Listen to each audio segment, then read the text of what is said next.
fair, I think a lot of these players definitely, if they overthink things, they do.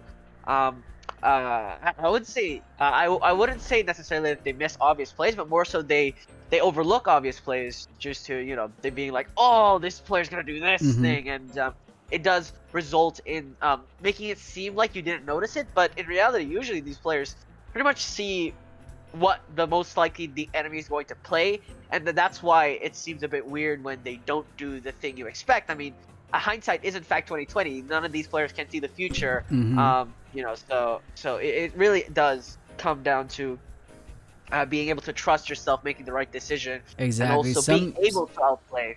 Yeah, sometimes a straightforward play is generally the right play, but most high-level players will agree you always kind of just want to go with the safe play. So might not be the most ideal, but rather the safe play. But Blue, are you in here? They got it started. We are here for the quarterfinals. Adikar saying, no, I'm not trying to deal with some mental temps. So banning the Naga is here. And Golld feeling a bit of the same, banning the only mental on Adikar's team, which is the Kinu. Absolutely. This is interesting. This leads me to believe that Adikar actually prefers to play against the Size Munch than the Naga Issei, which is again surprising because a lot of the time, we've talked, oh, Size Munch is obliterating everything, oh, rock bottom, bam, but then players still decide to ban the Naga Isseis and the mental Tems, and yes, this may be because they're running neutral Tems and Scunches themselves. But I would think if you allowed that through, you had ways to counter with your crystals. Obviously, Adikar as well does not have any crystal Tems. So I think Adikar with his team, he was kind of forced to be honest. 2 fire Tems, several neutral and melee Tems. The Naga Issei would be too much a benefit, I think. Yeah, so Golld most likely wanting to start the Scunch Size Munch start, so Adikar going with the Volderin, perhaps Rise to try to slow the pace down of Golld's Temtems with that demoralized trait. Maybe Mastion just to be outputting as much damage as Scunch, perhaps a little bit slower though of course than Scunch. But interesting enough, didn't want to go with the somewhat of a mirror match, the Scunch Moflank. We haven't seen that yet, like Scunch Moflank versus Scunch Moflank. That would be a heck of a game. But there it is. It'd be similar to when we had Mushuk and Tuvine, right? When the Mushuks and Tuvines would just trade attacks, really. But I think the main logic here for Adikar is he doesn't want to open that way and wants to control it a little bit more, hold back on that combination, and that does leave Golld to that allows Golld to be able to remove the combo entirely. Although I'm not gonna lie, Moflank by itself is still quite a animal, quite literally is a goat, so it's not like the Moflank is suddenly gimped here. It's just that rather than being extraordinary, it's just very good. Yeah, I'm a big fan of Moflank, one of my favorite Temtems coming out of Kisiwa. So we just saw there Golld saying, no, I'm not trying to deal with this Scunch, so does catch the ban. And it's going to be the Snrplat. We know Golld, he loves his settling Snrplat, so Adikar realizing the big threat there, so we'll be banning it of course. So now, how do these players want to round out their team? Adikar eyeing the Gyalis, so Gyalis strong against the opponent. Size Munch with the Earth in there. But that's about it. I guess the Kinu too. Yeah, he didn't want to pick Gyalis third just in case he wanted to pick up the Moflank and the Mastion together. But the thing is, Gyalis allows you to pair with the Volderin for Toxic Plume, reduce the attacks, and that's another way people have been going around this Scunch Moflank shenanigan, right? You reduce their attack.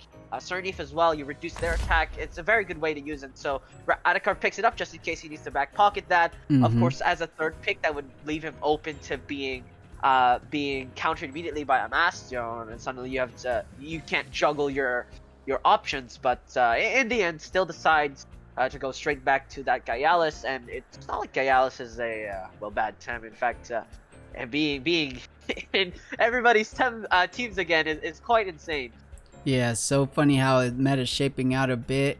And yeah, I'm thinking Gyalis looking good here. Mastion not doing the most except for Gyalis, of course. So Gyalis still strong against the Volpy.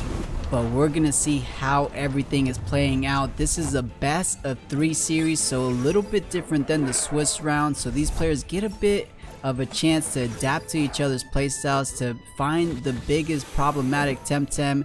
But this, as I said, is it. Quarterfinals game number 1. Golld in the number 1 seed position going up against Adikar, our number 8 seed. How do these players want to start off their turns? Blue, did we think a heat up? Did we think a heat up for Size Munch? Not too much pressure coming out from Adikar, right?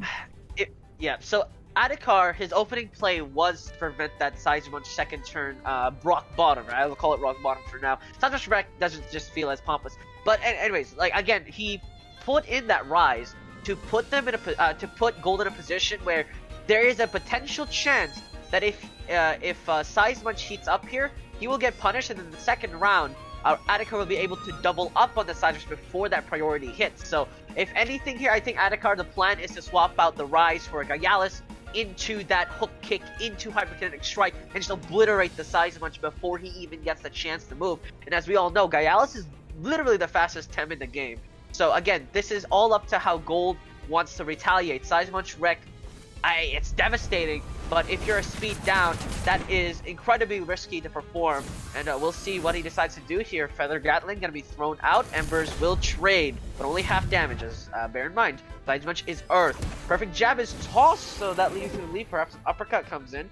Otherwise, just a heat up, and there we go. Yeah, not too bad. A bit of a free heat up. You know, Gyalis could come out, but Size Munch Wreck is Earth, and that's super effective against Gyalis, so it's a bit risky. Of course, Gyalis strong against the Earth, but Earth strong against himself, so you gotta tread carefully, of course.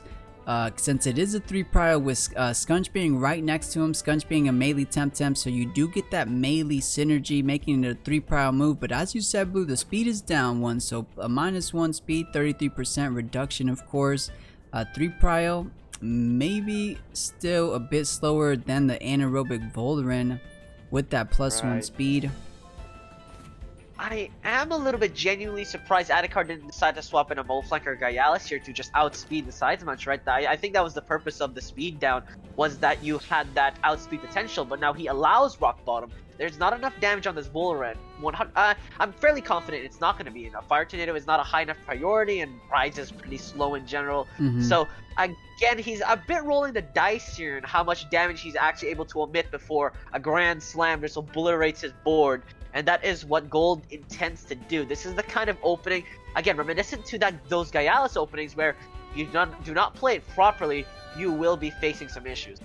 Yeah, we'll see here if he does want to go with the Size Munch Wreck. It is online, and if it is, it's going to be doing... Oh no, it's not a melee attack, it's an Earth, so maybe... As we said, Hyperkinetic still going to outspeed even if you get the 3 prio, but close, so close. Size Munch still going to be able to get off. Let's see just how much damage. Volderin is at -1 defense. Oh! Rock Bottom straight from the other side of the map. The Size Munch again devastates the aerobic Volderin, and the Haito Uchi drops the Wolfie to dangerous levels. And this is what I was talking about. Golld, you cannot mess with an alpha. A gorilla has enough strength to, I believe, lift the car with its bare hands. And you do not want to mess with something that's also 2 times stronger.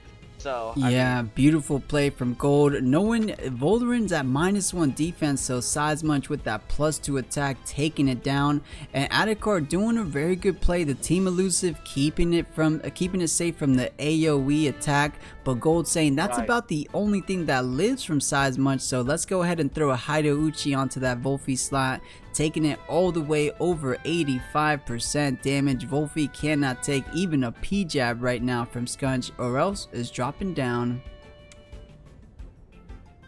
Yeah, absolutely. Again, Adikar could have gambled for a 50-50 if Rise was faster, but it's a 3 prio Size Munch, and Size Munch is quite fast. And again, Adikar put himself in a position where you had to gamble on those speed TVs or cut your losses, and unfortunately cutting your losses concedes 90% of your Wolfie's HP and a full Volderin. So we'll have to see what Adikar decides to play here. Pulls out the Rise again. Just wants to give the Size Munch to the point where priority is, well, no longer a priority, as there's not really a way Golld can speed up here. So again, trying to play that long con, but the Size Munch does not care really, right? It's not like Golld is here to use the Size Munch the entire game. He still has a Gaialis and a Volarn in the back pocket. Size Munch is just here to kill as many things as he can before he kicks the dust. Yeah, exactly, at that -2 speed, now making it 50% reduction, so that's exactly what 3 Prowl does, right? 1.5, so essentially 50%, so even a 3 Prowl move on Size Munch is essentially just a normal prior move thanks to those speed downs, and Golld trying to save the Size Munch for a little bit later perhaps, so brings out the Kinu, buffs up the Scunch.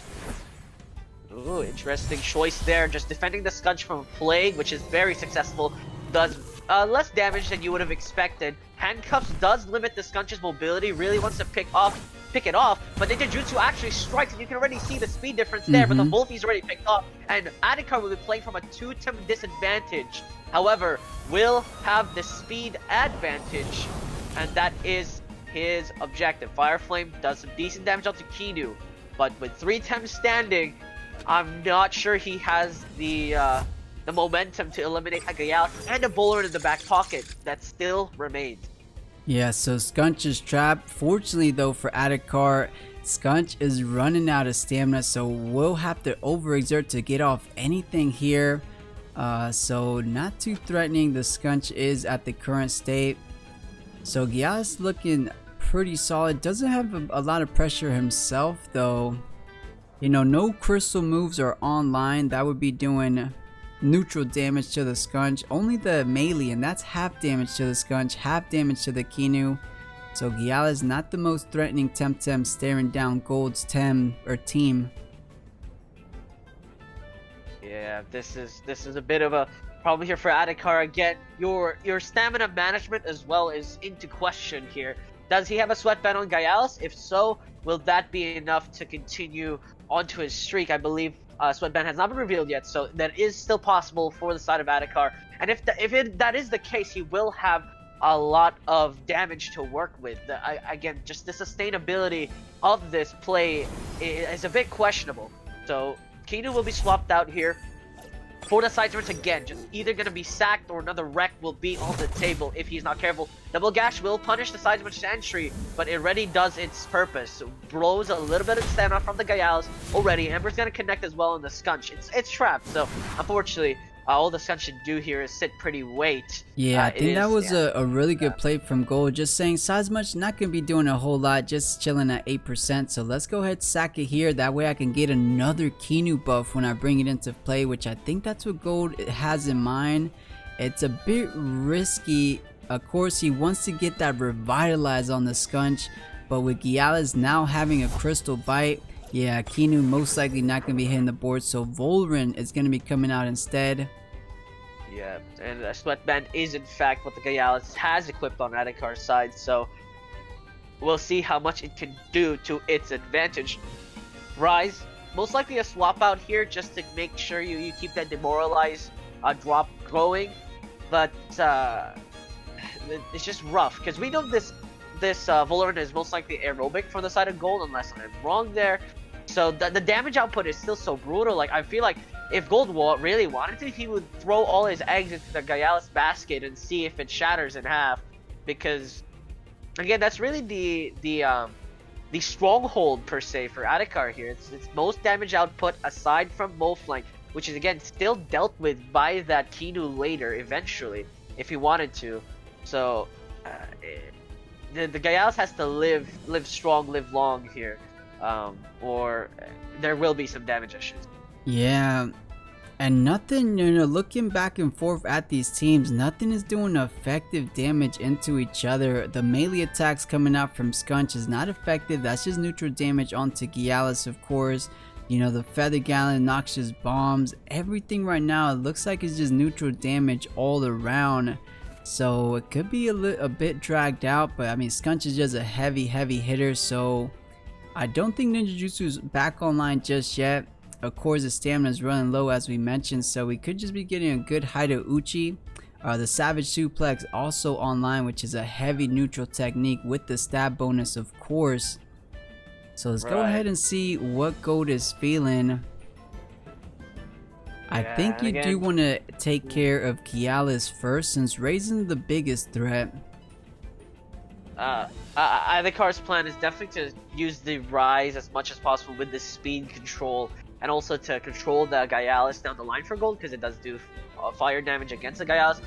But still, I don't think it's gonna be the main damage source, because the Gatling will be fired out here. So looks like Golld actually believes Adikar here, says the Rise is the biggest problem. Will try to do a little bit of damage on the Rise just to set up. Crystal Bite will connect, drops it to just about 50% damage. HP, attack down and speed down from the King's Roar. Adikar really trying to play into that attack reduction and speed reduction. Savage Suplex still does over 50% damage on Rise. Yeah, that resistant badge doing so much, 15% increase on your neutral attacks. But dude, that is a -3 speed scunch. I believe that's 60% reduction, so your speed's essentially 40% of what it used to be. So insane there. So scunch in as well that King's Roar minus attack on both Temtems. So it is an aerobic bird. But most aerobic birds these days, they're running attacks. So those feather gatlings, as we just saw. So attack on the Volderin as well. Pretty big value swing for Adikar. Right. Hyperkinetic Strike is also available now. Although the Volderin's not going to benefit from the aerobic buff that he just got, as King's Roar completely nullified that. But the Rise here is not looking very comfortable. It's gonna meet Death's Row fairly soon, unless this Gaialis on the side of Adikar can somehow punish the Volderin before it gets Hyperkinetic Strike off. But that would require Sharp Stabs, and I don't think Sharp Stabs will do 51% damage here. Yeah, I don't think so either. But yeah, Blue, Hyperkinetic Strike is online. It is at base stage speed, so it's not going to be hitting as crazy as we're used to seeing the aerobic birds. But maybe enough if you're able to get something off with Scunch. You do have to overexert to do so, but if the race stays in, something along those lines, Hyperkinetic plus an attack from Scunch should take it down. But of course, Adikar could just switch it for something backline, but playing it safe, just going with the Feather Gatling, barely tickling the raise there. Absolutely, the attack down, visible that there are no attack TVs on this Volderin, and hook kick does a lot of damage, but not quite enough. Fire Tornado was there for the follow-up though, but no, it actually goes on the Scunch. The Scunch will not take enough damage to go down as well. Rise is overexerted, which means unable to be played again, and Rise will be forced out of this game permanently, or at least until the second game, because that will be a Ninja Jutsu that connects, and again is quite slow. That was a Ninja Jutsu, and it still went after. Overexertion will cause the Scunch to go down here. Moflank and Gaialis will have to bring home the bacon for Adikar, as it is also an unnoticed Moflank, so it will scale faster than the that's a crazy bug, right? There's no way that should be a +1 speed on a Moflank that just came in. That is insane. That is 100% a bug, and that's what people have been abusing in the ladder. Yeah, that is busted. Yep. So that's what I've been seeing in the ladder. Actually, is that players play Moflank, make him leave, and after a couple of turns, once something dies, they just put in Moflank again, and then he'll gain a speed. I think in the late game, I had to face someone with a +4 speed Moflank just from simply swapping in and out, in and out, in and out, and Hyperkinetic did not go before Moflank's gore. I just want to point that out. So, yes, this Moflank is quite a behemoth, especially in Noted. Alright, well, +1 speed it is. He's gonna have to play around that. So as you said, Blue, the Hyperkinetic maybe not, since it is base space, but it is still gonna go first. So before going down, let's see how much it's gonna do. Solid damage, 48%. But it is gonna be used though to do some decent damage. Crystal Bite as well, gonna eat the Volderin alive, just getting us another secure kill there for the side of Adikar. Double Gash, not gonna do as much, of course, on the side of Golld. But now the Gaialis is low. Crystal Bite should seal the deal for the side of Golld. But this Moflank is getting faster. I'm kind of concerned that eventually Execution will insta-give something. Yeah, so 3 Temtems down for each of these tamers. Who's pulling ahead? So the classic Kinu Gaialis, Moflank Gaialis, Kinu effective against the neutral typing and Mo flank, so there's a bit of an advantage there. But of course, Gialis with the crystal typing into the mental of Kinu, looking pretty powerful. He just used, or Adikar just used Crystal Bite, of course. So Kinu, it would have to be dropped down from the Sharp Stab. What we're gonna see, I think if the Gialis from Golld here is able to take care, I feel like one Crystal Bite, I don't believe Golld has used that technique just yet. One Crystal Bite from Golld's Gialis should be enough to clean up that remaining 33%. And then just Mo flank basically versus Kinu. Kinu should be taking the better of those exchanges. Yeah, but what I'm concerned about here is that Adikar just decides Sharp Stab into Kinu into base jump, and that should seal the deal for Kinu, which is what I'm concerned about. Because again, right now Golld's eyes are focused on this Gialis, but if you let this Mo flank well chill, this is why Unnoticed is so good in these sort of scenarios where you can't really afford to redirect your damage, because Mo flank, once it gets faster than the Gialis, rather fast enough that Sharp Stab comes last, you can start setting up those weird shenanigans where you just go gore, base jump, and you will win the late game draw in terms of how fast you deal your damage. Yeah, so you're definitely right. I mean, Sharp Stab is a 3-prior move, so definitely going to be outspeeding anything the Kinu does here. So if the Sharp Stab is enough, most people not running the HP defense heavy Kinu. We did see, who was it? There was someone that did have a tanky Kinu here. But if this is more of a speedy one, then Sharp Stab definitely enough to take care of the Kinu. So we will be finding out here within the next seconds or so, because that's going to be all the difference. Goring actually going first, of course, with those two speeds, but Sharp Stab. So I think Adikar completely turning this around is going to be... He looks good. No, they're still unnoticed. Look at that, another bonus speed. Gialis is now slower no matter what it does for the Golld side, which means base jump and execution is inevitable, and that will be coming through. Crystal Bite has to do a lot of damage here, and it's not even 50%, it's 40%. Blue, this is how you end it. Execution in style. Let's see it done. Execution, bam, out of there with the one shot. Absolutely destroyed. And again, Adikar bringing it back with the Mo flank. Of course, you can argue Alice and the Mo flank later down the line to do that damage. The usage of Rise was very important there, because he then got the speed control, right? Once he had speed control, he had the initiative whenever the fights broke out, and Golld then couldn't, just go all in with his Tems, because if you're slower, that Tems is just dead. It's not gonna use its damage output very well. Yeah, definitely. So game 2 looking a lot like game 1 so far. So Kinu caught the first ban on Adikar's side, and still the Nagais on Golld side again, fearing the Nagais. Of course, the Mo flank and Scunch run in fear from that mental temp, so makes sense. Yeah, and Golld maybe trying to start off with a Scunch Sizemach again, depending. He has counterpick now, so it's gonna be depending on what Adikar chooses. Yeah, he knows exactly what he wants here as well. If Adikar just picks up the same old opening, he probably will not play Sizemach first. But it's still hard, because then Adikar could ban it. I don't know. I think Golld might just try to stick to his guns here, and Adikar trying to figure out if he wants to open with the Scunch Mo flank here. No, will play the exact same opening, I believe. Or no, rather no. Sorry, it was Scunch Rise previous. It was Volarin Rise previous. Yeah, Volarin Rise was a start. So this is pretty ballsy, pretty ballsy. Going a Volphy into a Scunch, a heavy melee hitter, does effective damage onto the Volphy. So very interesting. Maybe maybe trying to counter the Sizemach, is that if that's what he wanted to start with, just some nature move into that Earth of Sizemach. So maybe just to make Golld not pick the Sizemach. Maybe that's the game plan from Adikar there. Yeah, I mean, in the previous matchup, he immediately lost to Tems, and I'm sure he's trying not to do that again. So at this point, he wants a bigger advantage. Now, Volphy Rise will do quite a bit more damage than I believe his previous opening with the Volarin and Rise, because now Volphy is doing ×2 damage, and Scunch doesn't like it when you hit him.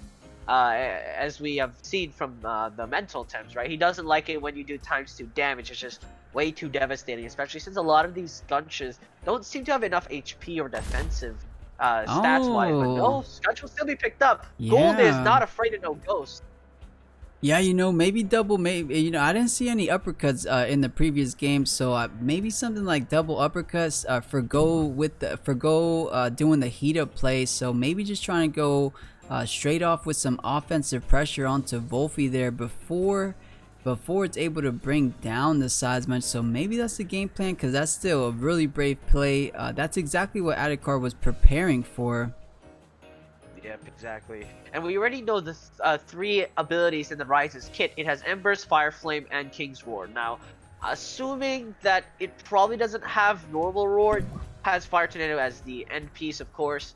So, I mean, it depends. Adikar has yet to reveal the 4th ability on that Rise. We'll see if it's a full support, or if it does have a back pocket source of damage. But on Golld's side, that Seismunch has to bring in the pain, because previously, how Adikar pulled it back was that his Tems that existed were just way too slow to deal with a flank-like game, and if Adikar just wants to pull that trick out of the hat again, he will be taking this game. Yeah, so we're gonna see. I mean, we saw opening turn last time with the P-Jab, but now if he doesn't go heat up like we saw in game 1, if he just goes forward with that offense pressure, I'm wondering if something like the P-Jab uppercut does get the better of the Wolfie in the opening turn. And if it does Adikar realize and make the appropriate swap, or is he thinking, all right, I'm just trying to lock in the Seismunch, get the plague off, so we can get him a little bit later down in the next couple of turns. Yeah, Master would have picked up here for Golld, wanting to draw blood. He knows that if he picks up Kinu, it might be a bit too slow. No pun intended for the tempo here that Adikar is trying to go for. As right now, because of the speed control of Adikar's team, Golld might not really like Kinu, because then he has no opportunity to swap it in if he's slower forever. +1 defense, +1 special defense doesn't feel that strong in a sense, especially if he's not running like turbo choreography, which I highly doubt he is. So guess what they pick? No, he still decides on Kinu. Kinu's swap-ins are way too valuable. Yeah, so no Gialis here for the side of Golld, but here we go. Game number 2 of the quarterfinals. Golld versus Adikar. Let's see. Man, if Adikar does the underdog story, it would have to be in a 2-0 fashion. If not, Golld wants to make things go all the way to game number 3. Let's see how it will play out. Golld potentially with the perfect jab uppercut going in the direction of Wolfie. That'll be insane to see. I want to see how much damage that'll be. But is Adikar going to allow that to? Because he picked the Wolfie to try to scare away the Seismunch. So Plague does effective damage onto Seismunch, and it locks it in. So you're able to keep attacking it without worrying too much of what's going to be swapping into it. Right. Again, the strategy Adikar here is going for is using that Rise to hold off these melee attackers. And I think, if anything, Adikar, most of his, I believe he was... I would say most of his losses would come from just sheer brute force, right? Because Adikar is trying to play this methodically, wants to get that advantage before then just going ham, and it did work previously. We'll see if Golld finds a way around this, if anything.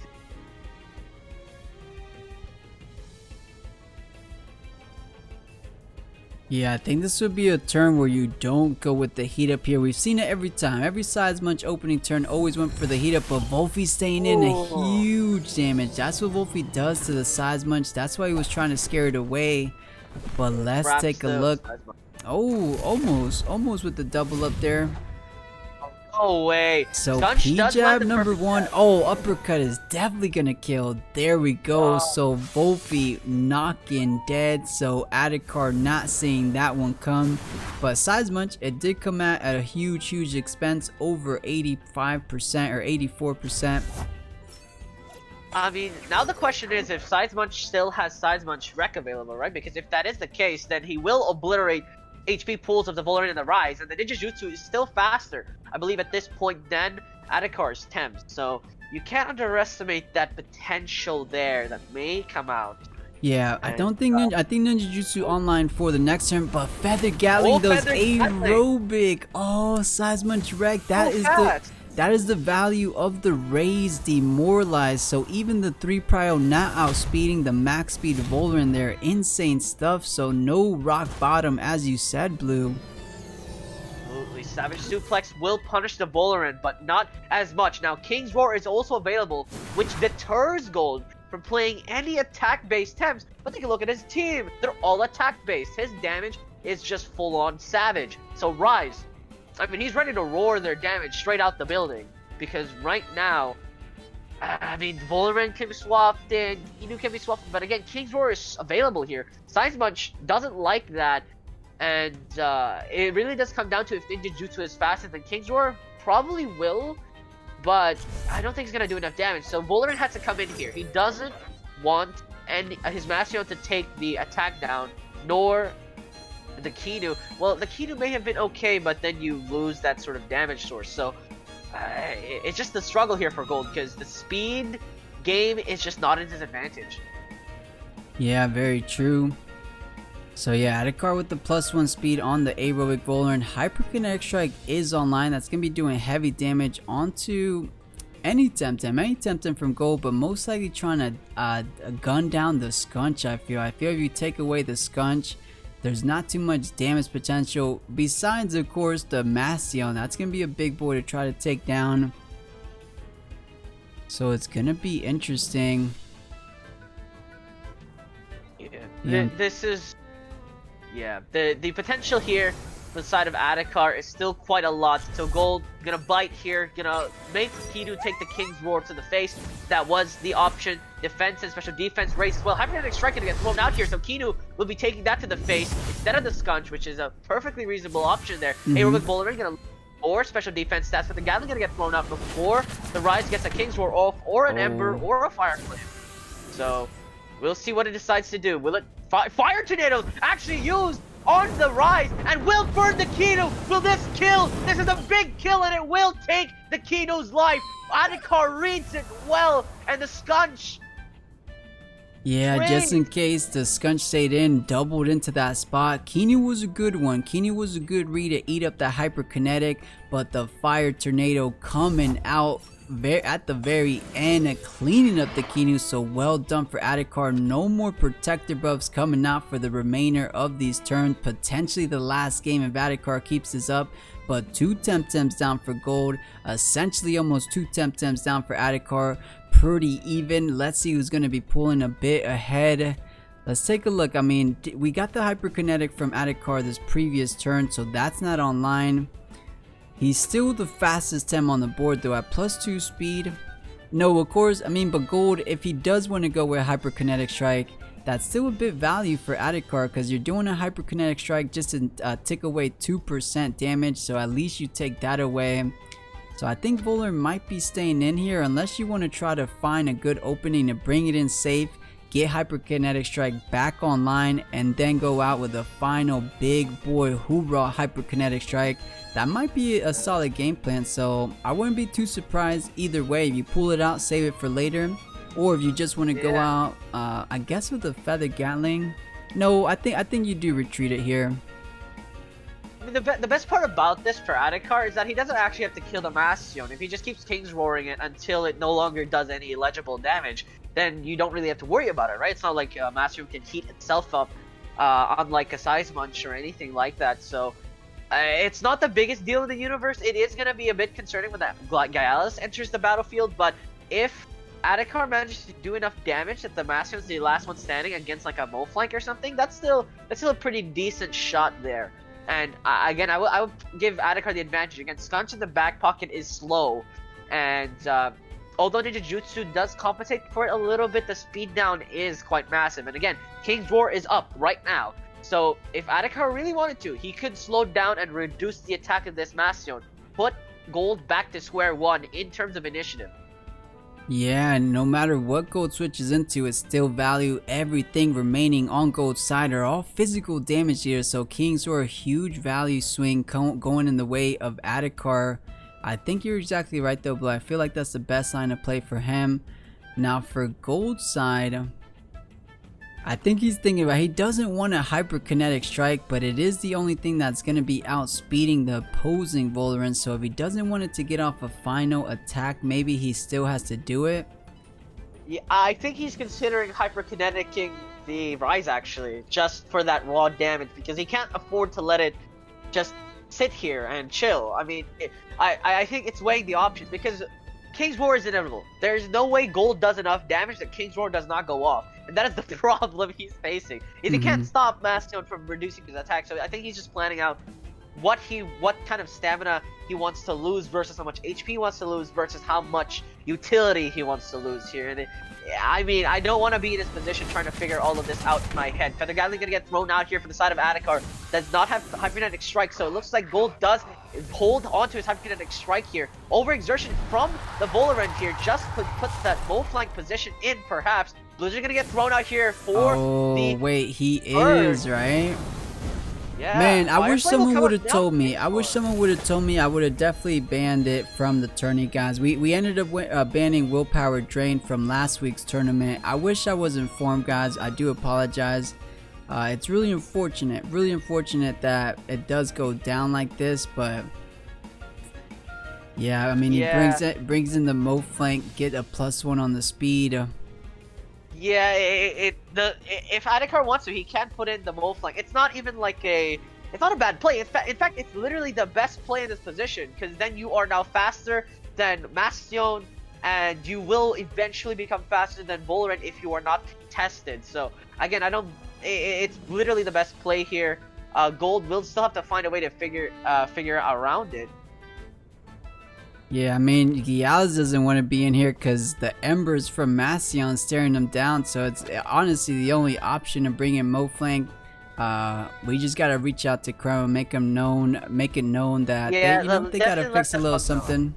Yeah, it feels like 2 abilities on Moflank have been bugged in the recent weeks. It's kind of funny how that all works out. It looks like it didn't actually proc there. Interesting. What? So it did the first time, and it looks like it didn't do the second time. My brain, why does it do that? And why does it exist like that? So only procs on the last tem left. So if Moflank would have came in if the Rise wasn't on. I mean, this is exactly the situation that it worked last time, right, Blue? It was the exact same position as the last game. No, there's literally Moflank came in at the same spot at the same moment. Hyperkinetic Strike will connect regardless. Enough with the weird feature shenanigans. Hyperkinetic Strike will shut down the Rise. So not even concerned about that. Really wanted to get rid of that, and it will do so. Blizzard for Hyperkinetic did enough. Base jump connects as well. Does so much damage. The Master was full HP. That's a bit insane. Meteor Swarm will also punish, but Moflank will eat that just fine.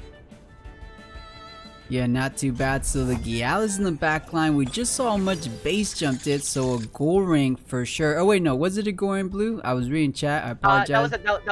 That was a base jump. It was okay, a slam dunk. So the 3 Prio Goring definitely takes care of the Bastion. We just saw the Hyperkinetic Strike coming out from the Voldaren, so we know that's not online.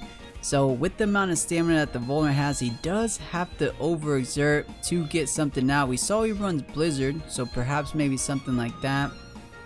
He could go...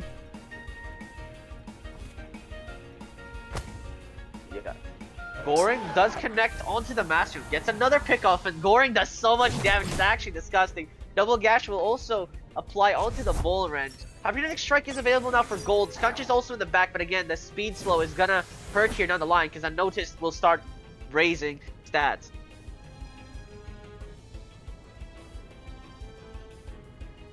Alright, so 2 Temtem down to 2 Temtem. Hyperkinetic Strike back online for this Voldaren. I can't really tell. I mean, Scunch is such a heavy dealer. Moflank such a heavy damage dealer. Same as Giaz. It's just so much pressure on the current board. I can't tell who has the advantage. As it stands, I feel since the speed down on Scunch, +1 speed on Moflank. Let's see the Yeah, items. this- See, so sweatband, yeah. So the stamina advantage does go to Adikar. Resistant badge on the Scunch. Resistant badge on the Moflank. Doppelganger isn't going to be applied anything here since it's not any evolutionary lineup. Yeah, no, there's the doppelganger here was meant for the opposing Valorant of Adikar's side, but unfortunately that was picked off much more earlier. But yeah, the Scunch is still available. Let's see the speed. So And- +3 speed. Okay, so I think Hyperkinetic Hyperkinetic Strike Strike's coming. Ninjutsu might be taking care of Moflank or either Tem. I feel like those two are some heavy damage techniques from Golld side.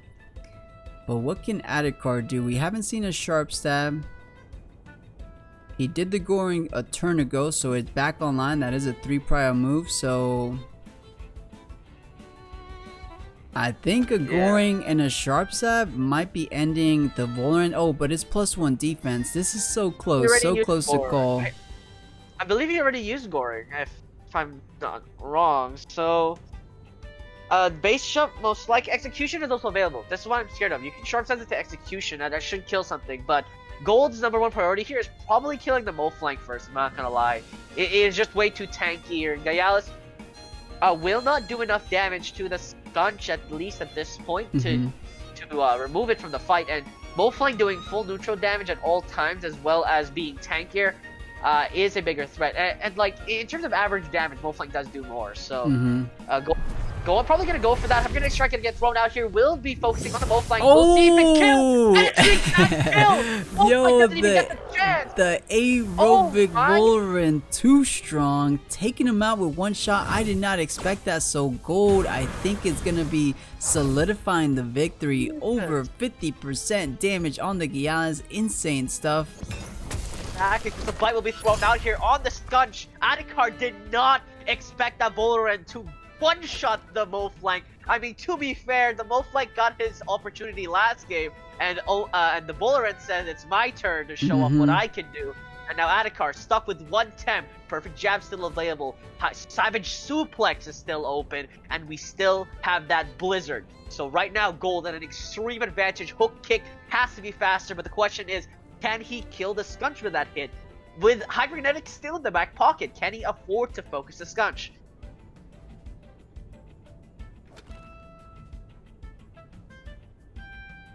Yeah, I mean, he can't kill both Temtem, so we just saw how much Hyperkinetic Strike did at +3.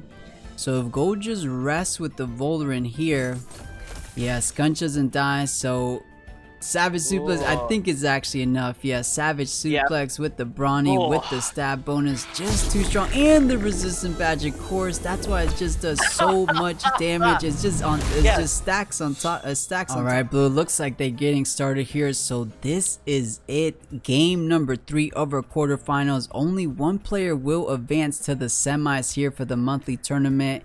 Is it our underdog story, Adikar? Is it our #1 seed, Golld? Everything gets decided here. Ban the Kinu one more time. Do we get the Nagai's ban again from Adikar? It's been working. Okay, so same ban from the first 2 games. Right. Okay. That's interesting. He continues on the streak. Golld might try to do the same thing again. I mean, Adikar now gets the counter pick against Golld, but yeah, like Adikar might just try the same thing again.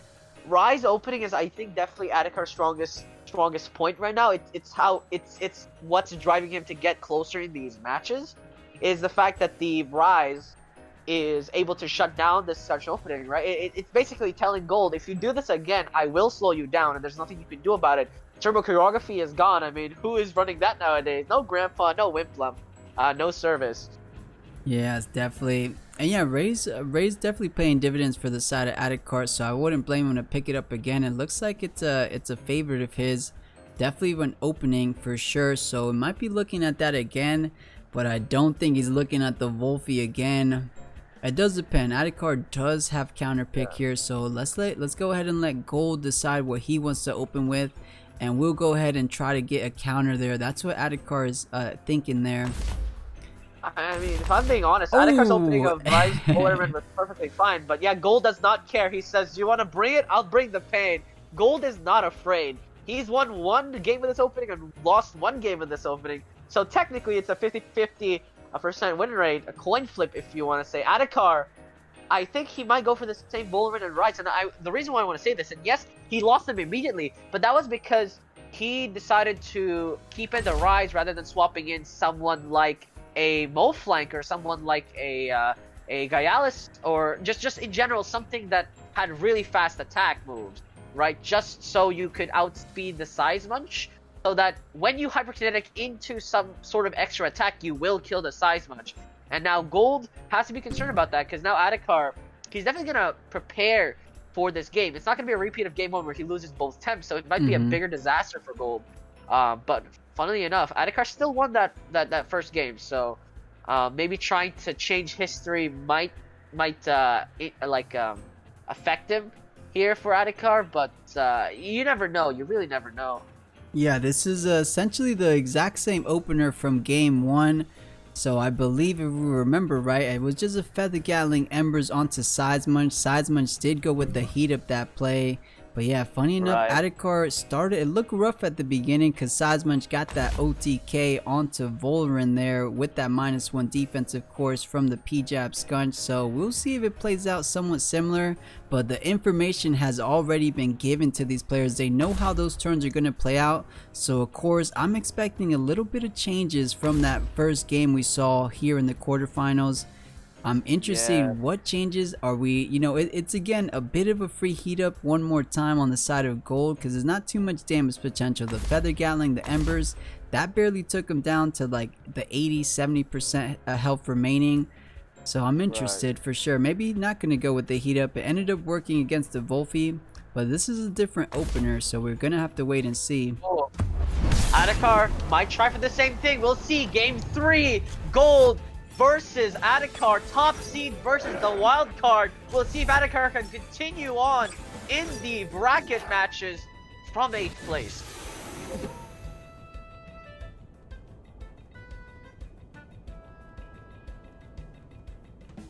Feed down straight immediately onto both attempts here for Golld. Now the question is if Golld wants to try the exact same opening again, or if he tries to mix it up. Of course, both options a bit risky, and also a little bit of opposite day. Scunch is on the right side now, and the Scunch is on the left side now. So yeah, just reflected it a little bit more here. So realizing Mastian wasn't going to be doing a whole lot, but wait a minute, what if it's a P-Jab uppercut? But no. So Scunch gonna be brought out. Instead, you get a Kinu buff on Size Munch. So just in case that's the game plan from Adikar. Oh, the double switch. So definitely a completely different game coming out from both players here. Oh, exactly. And unfortunately, Golld actually swapped the wrong way. So no protector buff on the aerobic Bullrun. Oh no, sorry, he put it on the Scunch, which is a pretty decent option there for Golld as well. Completely forgot about that. Yeah, so, I don't know if it was a misplay. No, I think, you know, he wanted the protector buff on Size Munch, so I think it ended up working out. Yeah, perfectly reasonable there. But now I think what's happening is Golld is playing into the Rise comp's hands, right? Because now Adikar can theoretically just start dancing with the Rise. Because now there's no insta-give threat. The Size Munch is already slowed down, and he won't be coming back in until it is voluntarily swapped in, because obviously then you won't have your hold for your Size Munch wreck. So there's a bit of a struggle here going for Golld. We'll see what he decides to do, but the Plague is there. Hyperkinetic Strike is available as well. It's this is an interesting way to continue. Hyperkinetic Strike will be thrown by Adikar. Really wants to get that kill as soon as possible. We'll see if that is lethal. No, it's not. 30% HP, which is better than I would have expected. He does have Turbo and will be using it to set up as soon as possible here. Yeah, so yeah, gets the value from that Turbo. Let's see how much it's gonna do. Oh my God, it obliterates it is the brute. Remember, plus it still has double Ganger's brute, so it just removes the Bullrun from the game. He says, Adikar, get your filthy Bullrun out of my game. Just Vortex will connect, but it is not enough. And now the Bullrun has done its duty. It says, see ya, loser. I am ready. Yeah, see ya indeed. That was the fastest HP we've ever seen drop from 100 to 0. Amazing stuff coming out from Golld. The turbo choreography hitting before the aerobic bird, so making sure you get that extra value, so well done. And of course the doppelganger going with the 50% additional damage. That is just so much additional damage. You think bully's strong, that's 30%. Doppelganger is talking about 50%, so insane at damage output as we just saw. So one shot the Voldaren out of here indeed. Yeah, it doesn't even matter you have the dual typing protection on the Voldaren. It's still 40% extra damage on top of having special defense reduction. You are not living, no matter who you are. Your name is Bob, your name is Voldaren, your name is Gyalis. If you're taking an extra 40% damage from a hyperkinetic strike from another Voldaren, you are disappearing from the map real quick. Adikar still has 4 tems though, and this Voldaren is not looking healthy. Yeah, still very long way to go till this game is concluded. But yep, as you said, Blue, the Voldaren on Gold side doing the work here, but definitely coming at a cost. Only around 5% still remaining, but there's still plenty game. Things were looking rough for Adikar in the beginning for game number 1, and he brought things back. So there's still, it's only turn 3, guys, only turn 3, so there's still plenty game to be played. Let's see how things shape up though.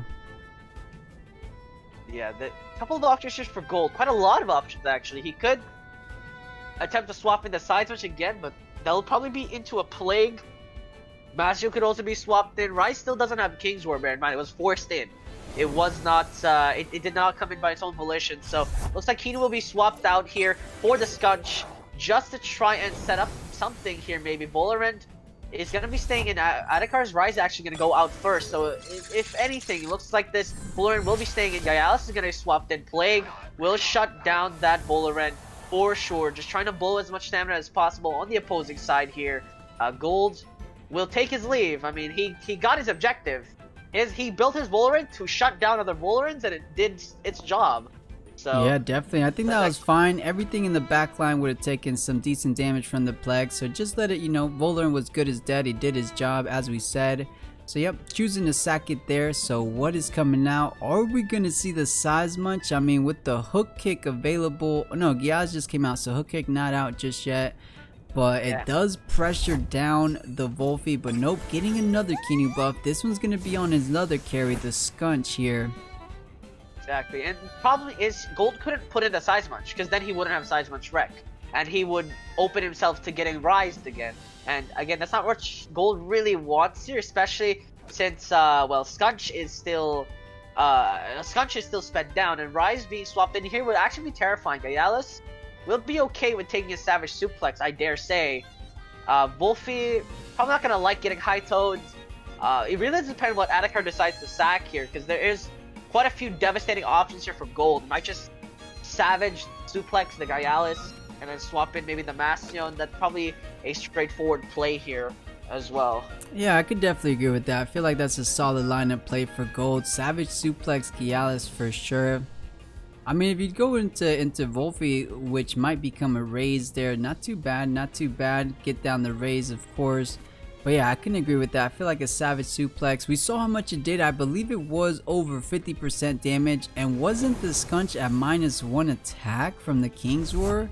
So we might be seeing some more damage output from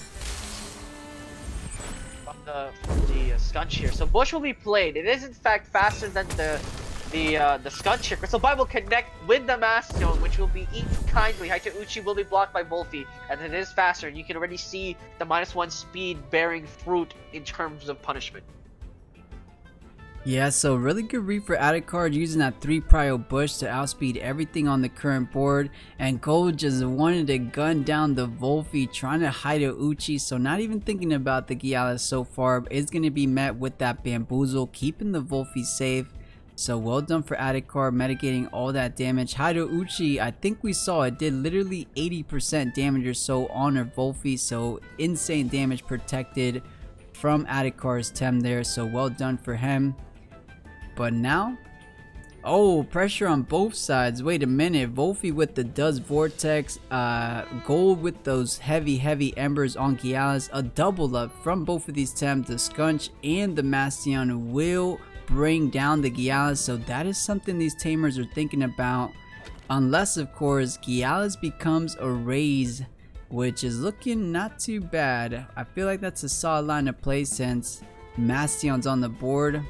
But maybe Mastion becomes a Kinu because that Dust Vortex is quite threatening. Mastion does not have the highest special defenses. I think based off how much damage the Wolfie took, I feel like it's all the way maxed out special attack. So it might be bringing the Mastion all the way down. We gotta find out if it's staying in or not. Yeah, I mean, it just hurts my brain trying to figure out what both players want to do here. Rise swapping is perfectly okay here for Adikar. He can straight up Crystal Bite. He can swap out the Gaialis for the Rise. He can Dust Vortex, as you mentioned, the Mastion. Meanwhile, Golld can swap in the Size Much right now. It's pretty much uncontested if it avoids Plague. Skunch can Ninja Jutsu the Wolfie just to do as much damage as possible. Meteor Swarm is available. Kinu can swap in, like, oh my. Decisions indeed. Quite the complicated turn, but let's see what they're gonna go for. I don't think the Wolfie wants to stay. Oh no, it definitely wants to get that Dust Vortex off, but it could catch.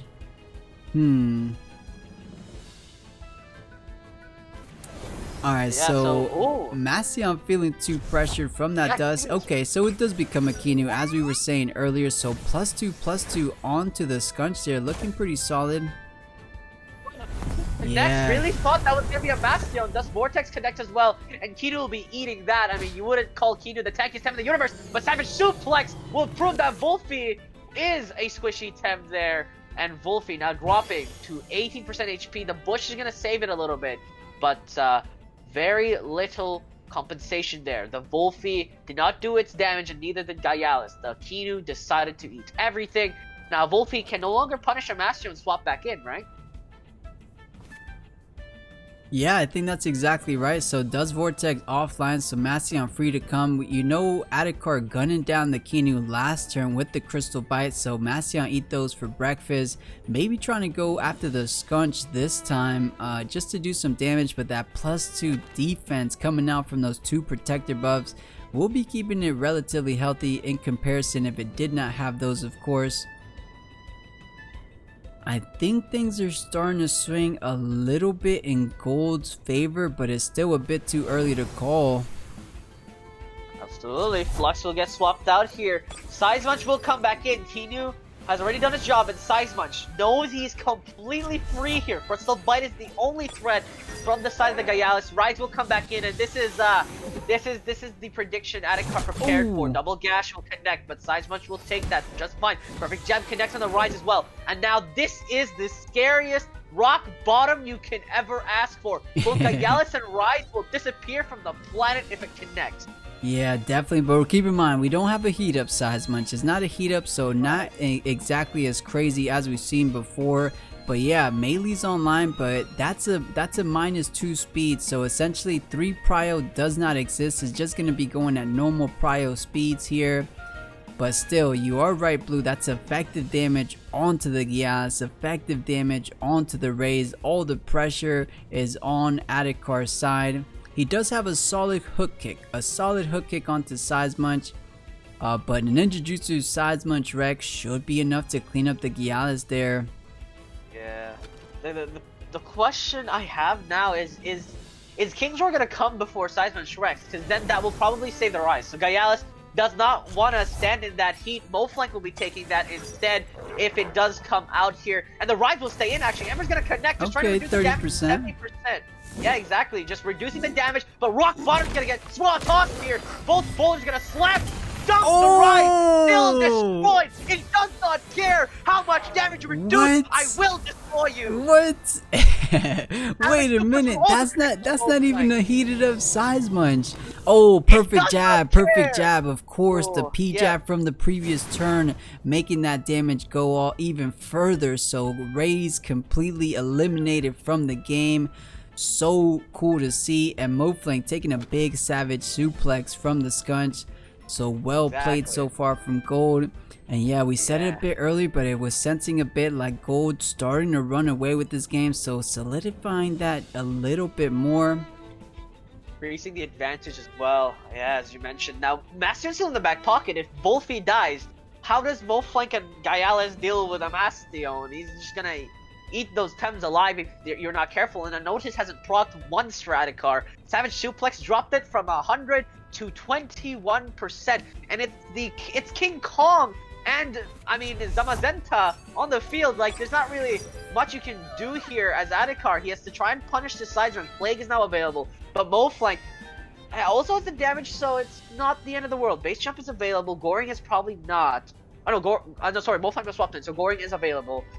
But still, like, this is rough. Side rush has to die here. Another slam dunk is coming. Alright, so not trying to eat the melee attacks. Giala's takes those with the neutral damage, so as well as Golld not trying to get the size much too low, so out comes the Mastion. Let's see what the Scunch, so base jump doing solid damage onto Mastion, but a P jump on Giala's, it's gonna be paid dividends if you catch it. Embers, I think that will, it's gonna be close, 83% with the P jam. I don't think it goes all the way down, but very close.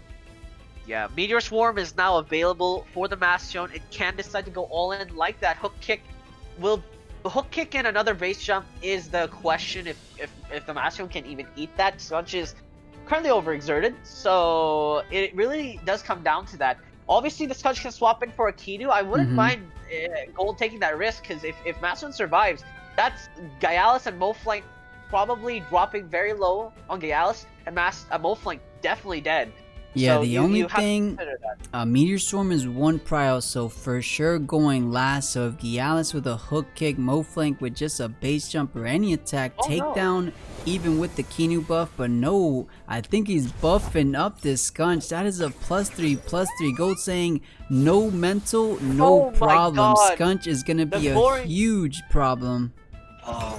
Crystal Bite connected and does 15% damage. Goring did roughly the same on a Kinu. And yes, it's speeding up, but that Kinu ate that Goring unlike any other Tem recently on Golld's squad. I mean, everything else on Golld's squad just dies to it, but the Gorings, this Kinu has taken so many devastating moves to the face and just is unrelenting surviving here. Scunch now has Ninja Jutsu. Moflank can't stay here for too long unless he wants to sack Volphy. Moflank, rather, he has to sack Moflank he has to sack Volphy to keep Moflank alive here, and Kinu swapping out surely for the sides much or the Mastion.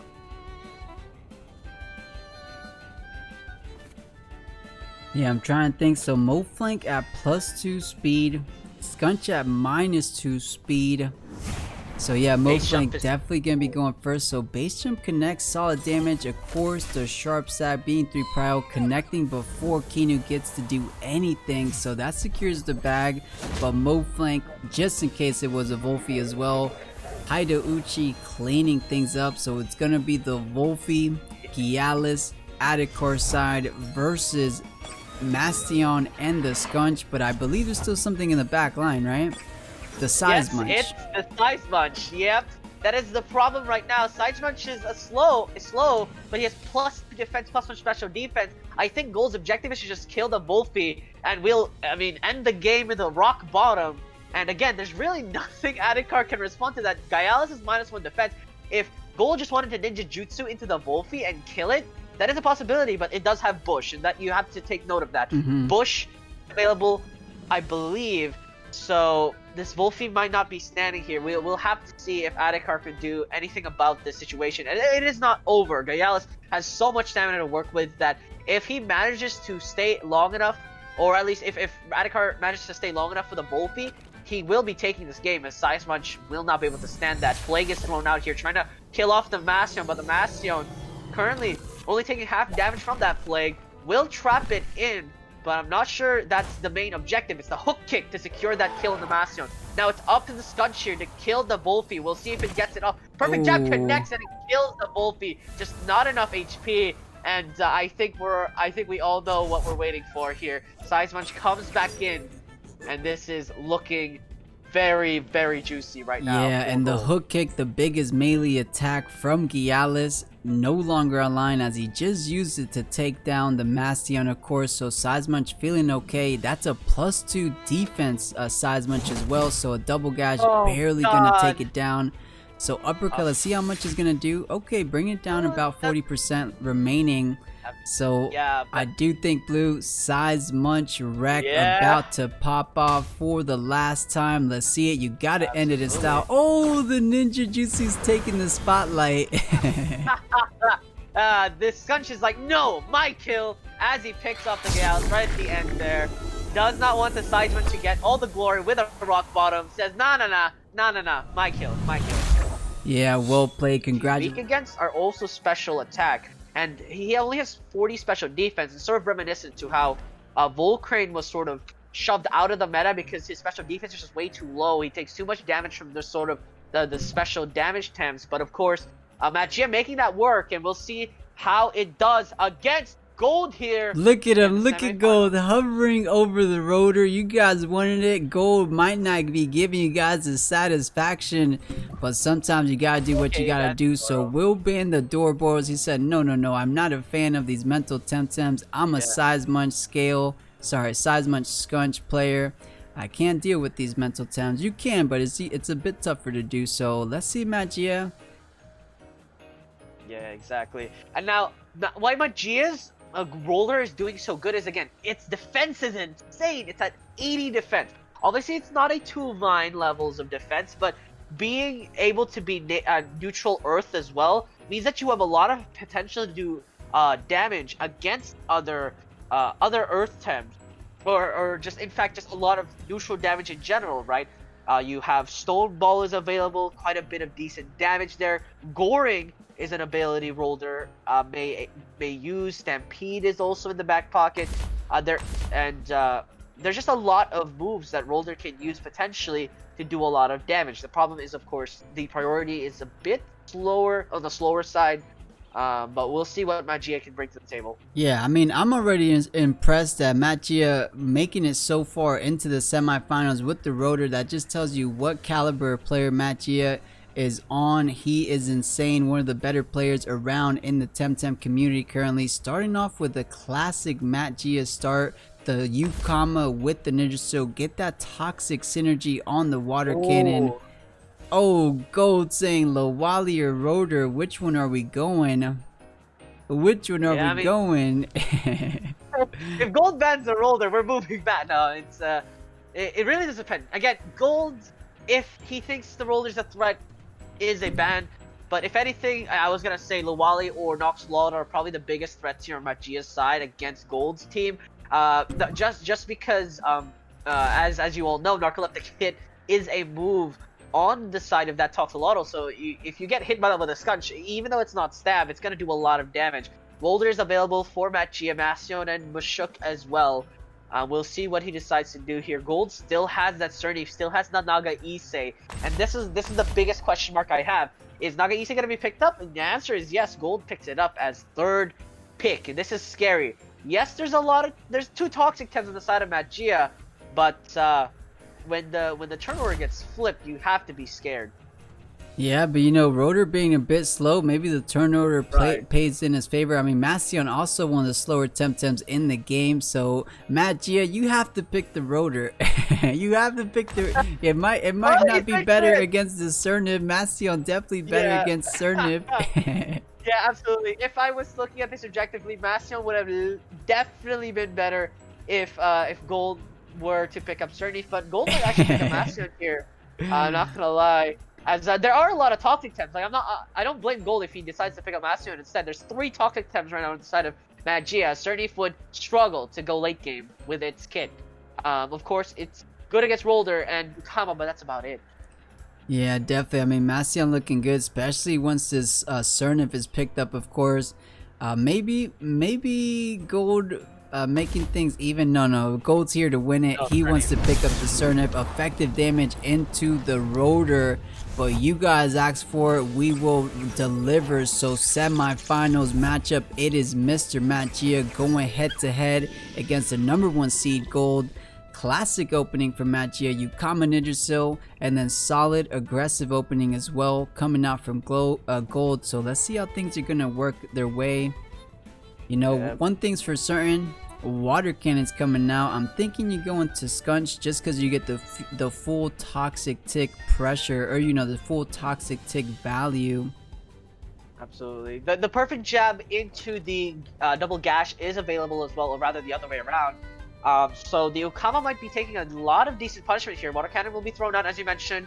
Pretty straightforward there, just doing some average toxic damage as well as a perfect jab. Actually, it was before the Gaialis, so that's going to as fast as heck. Double gash will connect on the Nindrasil, and that does very little damage. Surprisingly enough, toxic in double up, just really trying to kill off that Scotch before any more damage is dealt. But that opens for Ninja Jutsu into a hook kick to insta give the Nindrasil, or even a Ninja Jutsu into a hook kick on the Okama, just kill it off as soon as possible. Yeah, but no, Ninja Jutsu next turn, right? I think it's still one more hold, right? It's a 2-turn hold. I'm pretty sure. Yes. Yeah, so not just yet, but soon. But still, hook kick is online. Let's take a look. I mean, so allergic spread is also online. Scunch is already poisoned, so not gonna get the full value. Aquatic whirlwind also online. That's a 3 prior move. Scunch will not be won't be happy to take that. That will bring him all the way down. So Scunch may be looking at a swap out. So perhaps allergic spread is the way to go, because if Scunch gets retreated here, you get the full toxic value, as Golld has no toxic tems on his current team.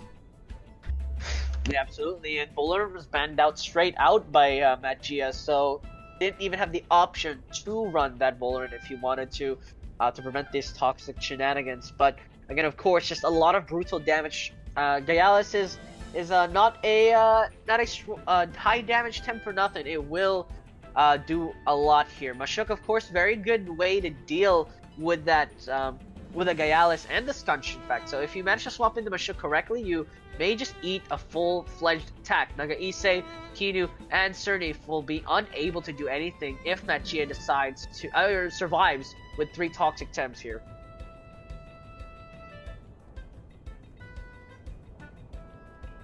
You know, with the current as it stands, I feel like a solid play. Looking at the backline, everything is super effective against toxic, so I feel like Aquatic Whirlwind Toxic Ink really covers both bases, just in case the Scunch did want to stay in. Of course, it did swap out.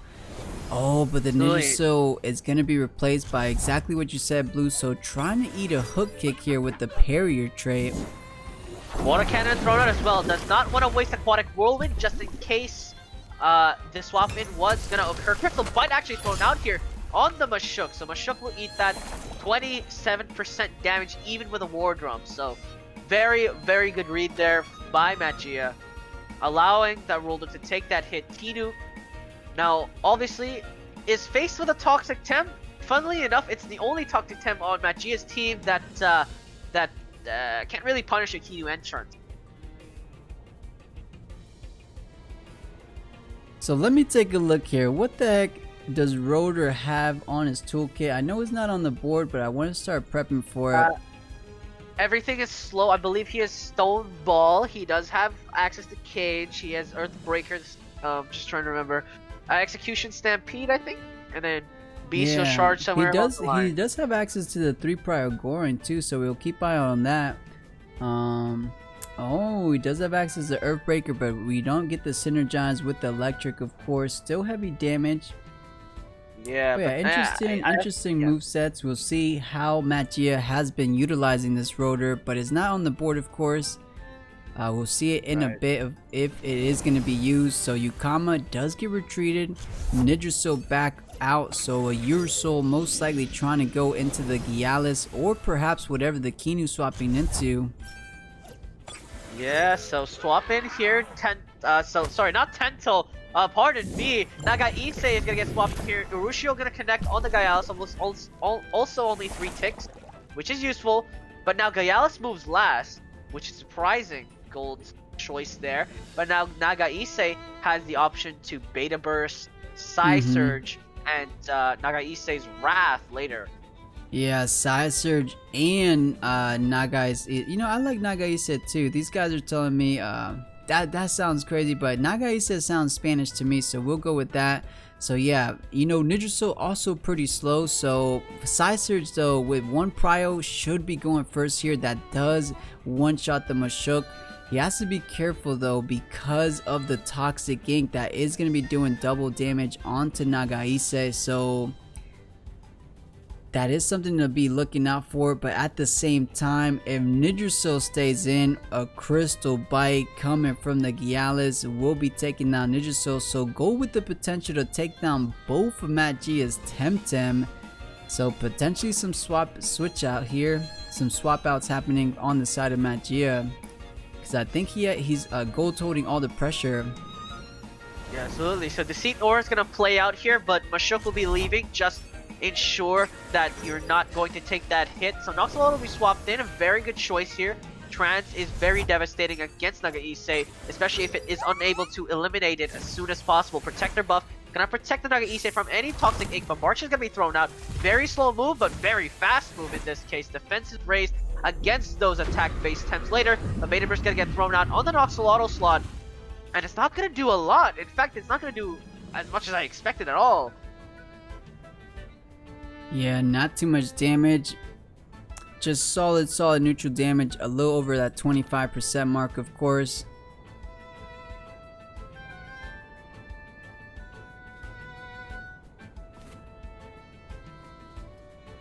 Oh, and of course, Nidrasil going with the Bark Shield. Yeah, the Bark Shield prevents the Gaialis from coming back in with safety, so is the Assertive.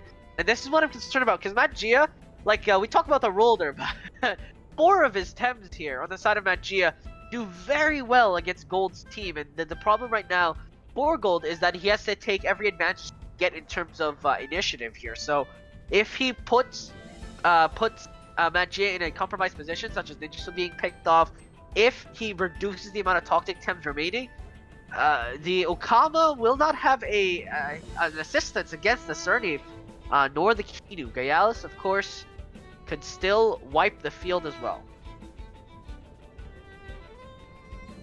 Yeah, so we saw much of Beta Burst here, so Side Surge doing the exact same damage, but instead it's 1 prior move, so it's going to be doing the exact same. Nidrasil feeling the pressure, so will be swapped for Ukama though. Ukama not the tankiest in the world, might be taking a big hit here, but Lullaby, of course, sleeping. That is a staple on Nagaise here, so Lullaby does come out. Sleep time, but does eat a snare. So what did the Nagaise have? Usually it's like I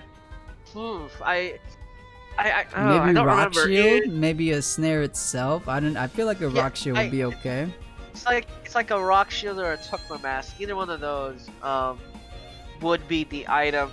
Would be a standard item of choice. But this is interesting. This is a bit wonky. Double screen is also potentially, but the Golld has tech double screen somewhere else, if I remember correctly. Double screen is I don't actually know which one has double screen. Maybe it does have double screen potentially. You know, Blue, I think I'm gonna make it an initiative. We're gonna try to get Crema on a Discord call. We need to hear it officially. Nagais, Nagaise, Nagaise. What is it, Crema? Let it be known. Let it be known so we can finally get the answer, guys. Nagais, Nagaise, Nagaise. It's a bit up in the air. A lot of us say it differently. We need the answer, Crema. Guys, hashtag we're I mean, plus, or if you have the Deceit Aura on, it could be Esai Gan. Yeah, no? I mean, everyone in the States, everyone just speaking in English always say not guys, not gays. Yeah, but like from my perspective, it looked like a foreign language. But enough with that, man. That's what's gonna be applied here, as it is in fact free. Lullaby makes sure of that. Beta Burst as well gonna get thrown out here on the Ukama. Gonna do some decent damage. I'd say decent damage, but not quite. Noxalotl wakes up, but it does move faster, or Matt Gia rested, because no move was played. Yeah, what did the Kenny do? the Kino Beta bursted the Noxolol for 10% HP, I believe. Oh, and of course, and the Nagai's there went with the Madness buff, so that's a +2 special attack, +3 special defense. Unfortunately though, those toxic moves are all going to be physical based, with the exception of Acid Reflux, which is online on Toxolotl right now, so maybe thinking that's what's going to be coming out, swapping into the Gialis. But nope, Noxolotl will be replaced with the Nidrasil. Yeah, so the Nidrasil gonna swap in, as you mentioned. Revitalize gonna connect on the Gialis, just making sure it's healthy. Turbo Choreography though, actually buffing the Gialis and the Key. That is buff 7-head play. Yeah, I mean, we were seeing that a lot in the old meta. Just giving a small 50% increase in speed on Gialis is huge. As you said, Blue is one of the fastest Temtem in the game, so one is huge. Just solidify the fact that a Crystal Bite could even outspeed some 3 prior moves, so still a solid play from Golld. No, that wasn't Golld. Machia gave Turbo Choreography to Golld, assuming that Nagaise was gonna stay in. That way Nagaise moves last. But Machia Wait, played he did? Wait, that wasn't Kinu? Yes, no, he played himself. Machia 100% played himself. Nagaise gonna swap in now, as he's like, haha, Turbo Choreography. As Crystal Bite gonna connect on the Nidrasil, gonna shut it down. No, it's tanky enough with that Bark Shield from the earlier stages. Water Cannon not gonna do enough damage as well. Only 1 tick on that Water Cannon. Toxic Ink though gonna punish the Nagaise's entry, and it does so successfully. Yeah, definitely. 1 more tick of damage puts it in a lethal range after any attack from any of Machia's Temtems. So not too bad. Yukama still with the Aquatic Whirlwind, but the Sea Aura is online, so flip everything on its head. Aquatic Whirlwind, now the slowest move on the board. Something like a Side Surge, now the fastest move on the board. Let's see what's going to be going down this turn. Something like a Sharp Stab, of course, slowest move apparently now. So exactly. Okay, I was gonna get swapped out here again. This is not his fight. Kinu gonna come back in. A decent pairing with Nagaise, but Nagaise is in a position where getting doubled up is a struggle. But Lullaby again. Remember, Magia has to struggle through this. This is suffering, gang, as Revitalize is available. Yeah, a bit reminiscent of the relaxed meta many months ago, but man, of course, Magia Energy Drink. If that was an allergic spread, of course, hindsight 2020. That Nagaise would be dead there, and some ticks of poison onto Kinu. But still solid defense increase on Yukama, still pretty solid. The Snrplat though probably still eats it for breakfast for sure. But keeping it at bay from things like the Gialis, things like the Skunch. Absolutely. And 1 more shot will eliminate the Nidrasil here. And unfortunately, Magia swapping in. Can swap in the Noxolotl actually. It's not that bad of a swap in, and Revitalize is happening. Unfortunately, there is actually no way that Magia stops the Revitalize, as Kama is asleep. It's just a bit of a rough position here, as Magia is basically playing to get an advantage. Golld has yet to bring this back, by the way. I think Magia definitely has the biggest foothold in this game. It's just extremely obnoxious what Golld is doing. Nagaise gonna get swapped out again for the Snrplat this time. And again, just playing the circles. Ukama gonna get swapped out here for the sake of swapping out. Roller finally gonna come in, but he Let's go! Rotor on the board. You guys wanted it. The big bad Rhino hitting the board. Let's see how much work he's gonna do. I mean, not too much. Snrplat with the Water Gun Lilies, that's effective damage. Skunch, if it was sticking around for a little bit, that would be effective damage. So Nidrasil catching the Skunch on the entry. But this Water Gun Lily is going to be massive damage on the Rotor. Of course, he seems like a tanky boy, so not going to be the biggest. But now Gialis, I believe, does have Hook Kick online, so this might be trouble. Pretty problematic situation for the Rotor. Yeah, there's still the Snrplat. Water Cutting Lily will obliterate the Roller, or at least do a lot of devastating damage. Gialis has access to Double Gash as well, which will do double damage. But I think the main priority here for Magia is to eliminate the Nidrasil. But there's just so many problematic options. Your Noxolotl still in the back, Mashuk still in the back. So we'll have to see what this Snrplat can do. Toxic Ink definitely making this a bit harder. Sharp Stab's gonna get thrown out, so Ninja still doesn't even get the chance to retaliate. And that means this Rolder is now exposed to a Water Cutting Lily, but decides to vitalize on the Gaialis just to keep it alive. So Stone Ball is gonna be allowed through, but it does not do enough damage on the Gaialis. It actually saves its life there. Yeah, exactly. So beautiful play coming out from Golld, saving the Gaialis life. As you mentioned, Blue, if it did not revitalize, Stone Ball would have been enough to take care of the Gaialis. So well played. Now the Gaialis looking safe. I mean, Stone Ball, no cooldown. You could throw it one more time. So Gaialis not feeling too comfortable one more time. It does depend. Does a Water Cutting Lily hook kick? Of course, those things are going to be outspeeding the Rotor. Is that enough? 100-0. I mean, it's gotten a turn of settling, I believe, there. Either a turn or two now. It might be a bit too ambitious. Well, both the Snrplat and the Gaialis do have the war drum buff, so 8% more damage as well. So you have to consider that. There's just a lot of damage here available for Golld, so he doesn't even risk it. Switches into Mashuk, which will take both attacks for breakfast. Not even an issue. Hook kick, nothing there for the side of Golld, and Water Cutting Lily will be thrown out, and Mashuk will take both of these attacks in kind, causing here we go, the special attack. Huge damage on the Snrplat, which is effective damage for sure, and almost taking down the Gaialis with it. If it had the trance trait trigger before that, of course it would have brought those two Tems down. But you know, trance is a bit risky. You have to fall under 30% damage, or sorry, 30% health. So he's still healthy, 65% still relatively healthy. So not gonna get the huge boost from the traits just yet, but still damage is damage, and that was a big amount on the Snrplat. Yeah, absolutely. The Noxolotl is still way too strong right now. Crystal Bite gonna get thrown out here, trying to kill the Mashuk as fast as possible, but Mashuk is built for this. Bush will defend the Snrplat's life, but the Gaialis is forfeit in this scenario. Marusho blocked by the Snrplat, but Toxic Ink will secure the kill on the Gaialis. That's pretty big, as that means Snrplat is the only source of damage for Golld against the Toxic squad, which is going to be an issue. Yeah, Snrplat does not want to be staring these guys down.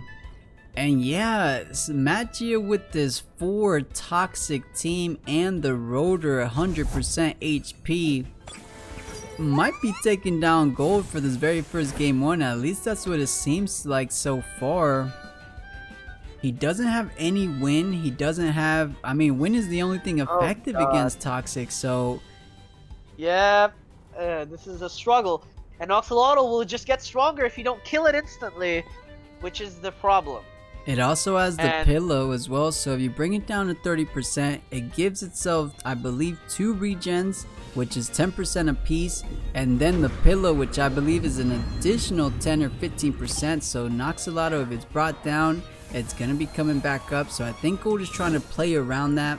Guns down everything. Revitalize with the buff from Double Nature means that you heal an extra 15%, I believe, or extra 10%. So get the solid heal there. Revitalize with the synergy bonus heals you for extra.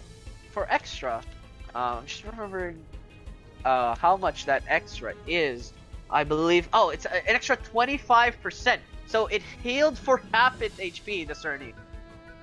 Yeah, huge, and this is a risky play there. I mean, it's a bit of a tough situation. Either the Yukama takes a Water Cutting Lily or the Rotor takes a Water Cutting Lily, but bold play, so Revitalize with the Nature Synergy one more time. But wait, oh my that God. wasn't Water Cutting Lily. Oh, it was. So the 3-prior move not going first. So Yukama, geez, well into about 60%. Acid Reflux though, I don't think is enough. Ooh.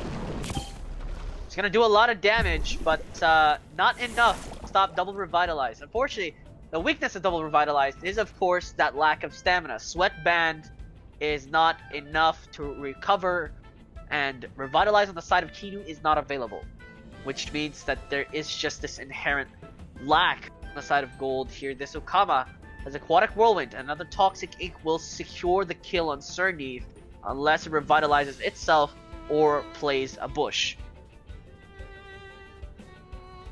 Yeah, and I believe, 36%, it definitely has enough to do just that. It does seem like the proper play. Yukama not feeling too comfortable here though, and doesn't have effective damage onto anything on the board. It's actually the other way around. If Snrplat wants to go with the offensive on Yukama, there's no bamboozle, something like a bush on Matt Gia's side, of course, so that's going to be eating it, going all the way down. So we might be seeing the rotor come out to take some of that damage, or Golld just wants to play a bit more passive and just go with a solid revitalize play again. And I believe, I can't remember if there's a stone wall on the Kinu, but if there was, maybe it was looking okay, but instead out comes the Nagais. Let's see what he can do before going down. Water Cutting Lily will be thrown out. The Snrplat just goes all out here to kill off the Yukama. Brave move from the side of Golld. Overexerts the Snrplat, and now Noxolotl has to rest. Acid Reflux though available. That is what is concerning. Rolls are gonna come out, but Nagaise's Fury will be out first. Yeah, very true. I mean, depends. I think Acid Reflux is normal prio. Normal prio. Rotor might be slower. Nagaise Fury is normal prio as well, but Rotor with no stages of speed, that might actually be going first, and it might want. Oh no, the Beta Burst still going last or first. Yeah, Beta Burst will be thrown out on the Noxolotl though, not on the Rolder, so forces the Noxolotl into trance, which means no Acid Reflux, no service. Rolder is rest. What? Wait a minute, Matt Gia with the trolls. What is going on? We needed a confirmed kill from Rotor. What the hell is happening? A misplay or just not keeping an eye on the clock. Oh man, a little bit of a misstep there. Time getting the better of Matt Gia. Let's see. Of course, they clicked the move this time. Fool me once, shame on me or you. However it is, Matt Gia getting it together. Matt Gia ran out of time. Yeah, Matt Gia, fortunately, ran out of time there, but he had the opportunity. He gets fusion up. Nagaise doesn't even get the chance to eliminate the Rolder, and he gets that lethal kill, which is all important. The Water Cutting Lily, though, gonna punish the Rolder for its insolence. We'll see if it's enough. But no, it goes for the Noxolotl, but Noxolotl's just gonna wake up. It's perfectly reasonable, and it's tranced again, but it's alerted so it doesn't fall asleep. There's a lot of shenanigans. The Noxolotl, in the end, now extremely strong. Oh my god, a +4 special attack. Acid Reflux coming very, very soon. Snrplat has to knock it down into trance to make it fall asleep, but no, it's alerted, so it won't go to sleep, I believe. I think a crazy Acid Reflux is just gonna eliminate the remaining of Golld's team here. So he has to hope this kills, so Beta Burst not gonna be doing so much. It doesn't drop to sleep just yet, because of course it is alerted. Oh, but gonna get protected, but Rotor might have something to say. Let's see if Acid Reflux outspeeds the Rotor, and yes it does. This is huge damage. Max special attack. Nothing can stand in its way. Of course the Bamboozle keeping it safe though. Yeah, but Rotor MVP. Rotor MVP getting the final kill. And you know what? That was actually an incredible game. Really, really well played. Getting a bit of that. So let's go ahead and give the score here, because I didn't know who we were spectating. So let me go ahead and input it. It was Matt Gia getting game number 1. So there we go, one game up. It just started turn number 1. We missed the picks and bans to see what they ended up recruiting. So another toxic heavy. And guys, look at this. Matt Gia's like, okay, they're not spectating. I'm not using the Rotor. Finally, I can play a normal composition. I don't have to play a Rolder anymore. And he got busted because Marnie just took the game against the bomb. Beta Burst gonna get thrown out here into that Gaialis spot, but Gaialis, of course, famously able to take that with neutral damage. Ember's gonna connect against the opposing Masoon. Of course, does very little damage. Gaialis does not feel welcome in this safe zone. But now it's turn 2.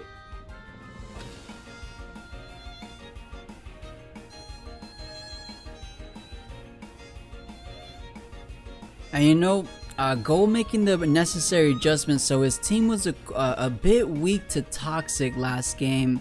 Not so susceptible to toxic as it was before. The Kinu, the Snrplat. What was else that took huge toxic damage? It was Kinu, Snrplat, and Nagaise. Yeah, exactly. So not too susceptible to those toxic pressures, and that's all Magia knows for this tournament here. He's bringing out the toxic pressure. So, Adorboros is staying in against a Gyalis, but it survived, so this Betaverse is gonna sting a little bit. Size Munch is taking it to the face as well, but that's only half damage as Adorboros does not have the damage I expected. As Meteor Swarm gonna punish though this entrance from Size Munch, but Size Munch Wreck is now available and it's gonna go from downtown straight to rock bottom.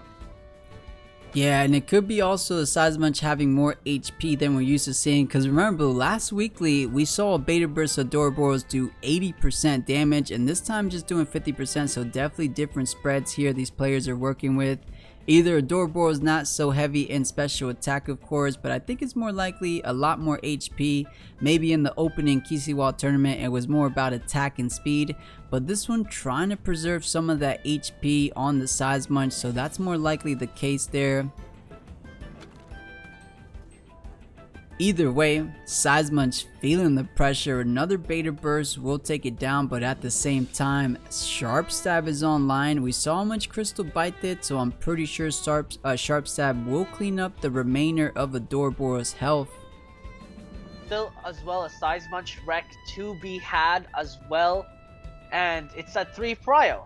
So right now, it will do quite a bit of damage. I believe Inner Spirit's also 3 prio, but naturally, Size Munch is faster, so we'll have to see. Gyalis is going to get swapped out here, potentially for the Scunch, and that will be the case because he is fairly confident that the rock bottom will instinct of Adorboros, and Adorboros reads that perfectly, will leave. Ninjasil will be taking the rock bottom instead, and being nature means this will be resisted. Bastion will be swapped out as well, just avoiding the disaster that is coming. Mashuk will be taking it to the face instead, and Size Munch Wreck, rock bottom, we'll see how much damage it does, as currently both these tems will be taking it to the face, and look at that, just absolutely absorbing the shockwave like a car. Yeah, beautiful read for Magia. I mean, not so much a read, you knew rock bottom was coming, so just appropriate swap outs, literally mitigating so much damage, literally parrier on the Mashuk, and Ninjasil being high defense focus as Magia has been known to do. He loves defense on his Ninjasil, so barely scratching him, just about 15% there, and a little closer to 30% on the Mashuk. Absolutely. I mean, that would have been a different story, of course, if Size Munch was heated up, but it's just a bit too risky of a play there. Did not get a safe swap in earlier, it seems, as Adorboros was the opening play for Magia. So Size Munch feeling the pressure once again, perhaps from those allergic spreads, most likely gonna be coming out. Alright, doesn't go with the Hideuchi to put one to sleep. Of course, Ninjasil has energy drink, so wasn't gonna sleep it anyway, so I think allergic spread is gonna be coming out, so huge value. That is 3 ticks of poison apiece, 37.5% damage onto the Scunch, onto the Masion. So that is the game plan for Magia. Doesn't have huge outburst potential in terms of damage, but more or less has the toxic ticks to do the rest of the job.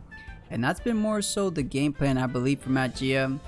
You know, with the exception of, you know, Psychic Collaborator, Acid Reflux, and the Flaming Meteorite. Of course, those can be high burst potentials for sure.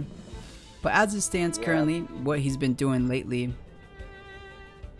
the Mashuk is going to manage to survive everything, which is why I'm concerned about this Scunch and Masion being in here. They'll do some damage, but Adorboros swap in is most likely going to happen. No, Masion swap in as well. I forgot that Magia had his own, so Magia will be eating that. But Mashuk is actually going to be the target here, but Mashuk going to be put to sleep by that Haito, just removing another attacker. And Flaming Meteorite going to drop. We'll see how much damage that does onto the Masion on the side of Magia. And it still does quite a decent chunk. But that means retaliation is available for Magia's side, as he also has his own Flaming Meteorite against Golld. Yeah, so knowing Digital was indeed in pressure, that's a fire versus nature core's effective damage. So making the appropriate swap there, eating that damage with his fire tem of his own. So Mastion v Mastion, melee tem versus melee tem. But we just saw a Skunch outspeeding the Mashuk there with the Hideuchi, not letting the Mashuk get off anything for that previous turn. Certainly a struggle here for the side of Golld. And again, just a lot of his fights have been uphill battles. We'll see if he can manage to turn this around. The size match will come back in here. Savage suplex will almost kill the Mastion, but it's not quite enough. Even with a brawny, even with that resistance badge. So uppercut is allowed. Size match will take that hit. And we'll see if Flaming Meteorite connects with the size match, because size match will be the victim. But no, kills the Skunch instead. And that is still a big kill on the side of Magia. Yeah, and I think Golld for certain thought the Savage Suplex was actually going to kill Mastion. So nice TVs there coming out from Magia, saving him literally by the smallest of margins. And the uppercut doing a bit onto the size munch. Kinu buff, gonna protect it just a tad bit. Can he get off a revitalize? I think so. If Skunch outsped the Mashuk, Mastion being a slowpoke as he's known for being, I think Kinu, if it has it, will be able to get off a revitalize. Does Size Munch go for rock bottom again? I think it is online since it arrived the previous turn. Maybe not, might be too soon, but Cage coming out, so trying to trap the Size Munch here just so you couldn't get the Size Munch wreck available. But Beta Burst gonna connect with the Mashuk here, so kind of contradictive here, but Uppercut gonna secure the kill on the Size Munch here. Not fast enough to enable Size Munch wreck. And that will be a secured kill on the side of Magia, and now currently 2 Tems ahead. 2 of his Tems, however, are low. This might be a 2 kill to the opposite side for Golld. Yeah, so let's see the bigger picture here. So 2 Temtems down on the side of Golld, essentially almost 2 Temtems down on the side of Magia. Snrplat, Adorable's looking weak, but some of Golld Temtems also looking weak. So in terms of health advantage, that is going to be going towards Magia. Oh, but wait a minute. Magia trapping his own Mashuk. Another Beta Burst is gonna insta give that Mashuk there. So kinda, yeah, I think. Wait a minute, Golld. Wait a minute. Oh, We are finally here. The very last set of games of today's tournaments. It is the finals of the Plus Cup 5. Let's see who's gonna be crowned the champion today. Is it Marnefarmer, our leader on the leaderboard currently, and then Magia, I believe he's up there as well. Incredible player. So basically, toxic team versus what we could kind of consider a bit meta right now. So whenever you see a Mo Flank, Size Munch, Mental Temtem, Gialis, that's looking a bit like the old school, what we would say meta these days, but still solid team from Marnefarmer. Yeah, I mean, take a look at both players' teams. This is what I would call a utility monster. Everyone has a sort of a secret blade. It's packeted somewhere. Again, Magia has access to a lot of toxic temps as well as that Mastion and that Luwali, which does a lot of damage in its own right. Luwali, one of the higher stat bases in the game. Marnie, in the meantime, has 3 different ways to play his team, as I can see. There's Mastion, you can still run the melee. Nagaise is a very good way. Wolfie is solid here as well against these toxic temps, as it will be able to at least do some decent chunk and also control a little bit. And of course, let's not forget Bowflank, a very strong beast. He does not care what your typing is unless it's mental, because they will destroy. Alright, Blue, so I just looked back at our records. It's 1 tournament apiece. Marnefarmer, a previous one-time champion, and Matt Gia, also a previous one-time champion. So whoever wins here is gonna be into that infamous club of a two-time champion in these tournament series. So this is big. Who is it gonna be? I know these players both want it really bad. So Marnie getting things started with that Mastion. Oh, the mirror match. So Mastion, Adore, Boros, just in case the Moflanker, the Size Munch, wants to come out to play here. Exactly. It forces Marnie into this corner that says, hey, if you bring out Size Munch, I will punish. And of course, also punishes the Moflank's entry. And this is what Magia played in the previous match as well against Golld, which basically just shuts out the idea of a Scunch opening. Having that access to that Adoraboros in the opening with no wind temps to speak of because of that Barnchi removal. It is going to be interesting how Marnie decides to do this. Adoraboros is so strong in the situation because not only does it prevent the melee typings from being played straight out, but also it shoves away Nagaise and covers itself by the fact that a lot of these wind temps are not really played nowadays. Yeah, very true. So a bit of a mirror match. Fire Temtem paired with their Mental Tem. However, Adorables also has access to toxic type moves, and that's going to be super effective against Nagaise here. So a bit more advantageous, I would say, on Matt Gia's side. But of course, their team hasn't been round out yet. But taking a look at the bans, Yukama, Noxalado will receive the bans on the side of Matt Gia.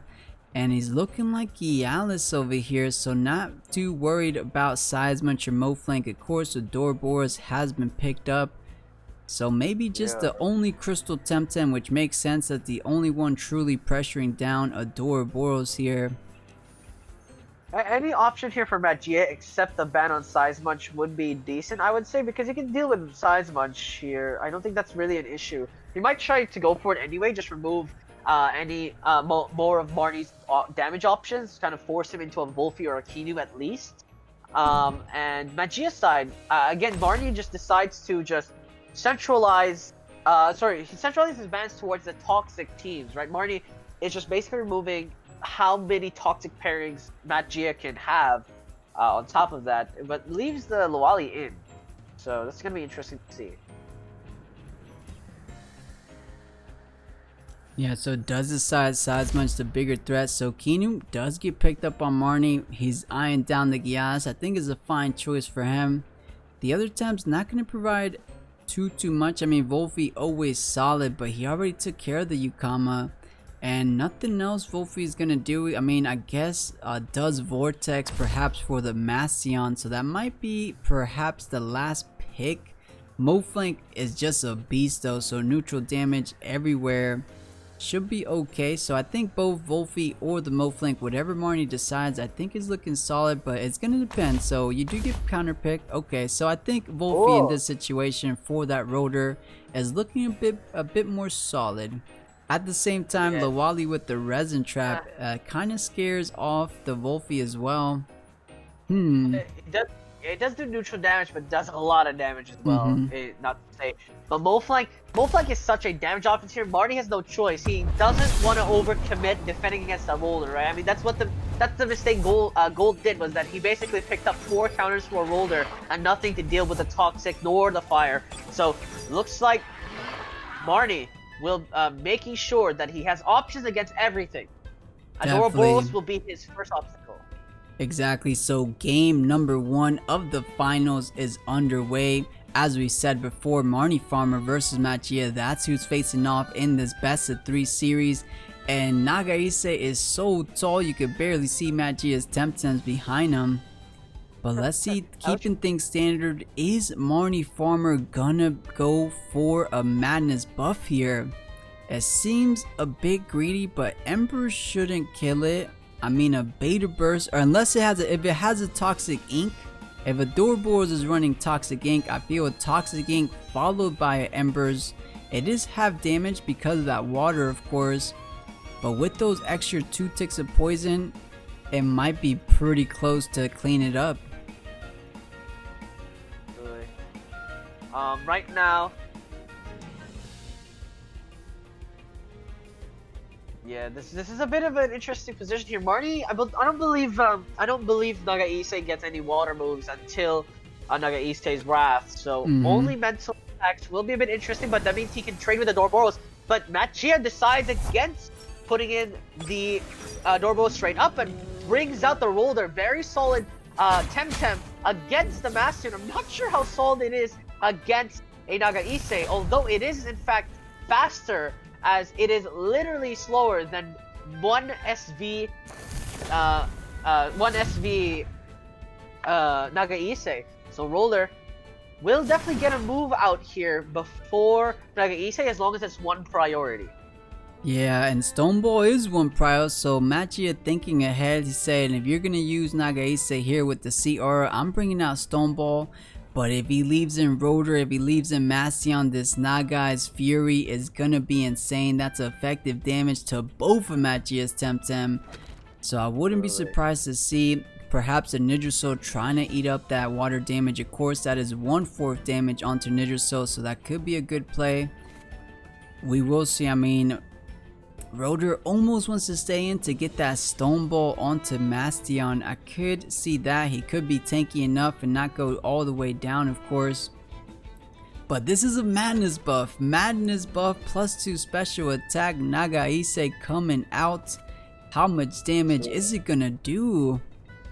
Yeah, the struggle right now is that Roller will take ×2 damage, and this Roller does not like face checking things. He does have a lot of HP.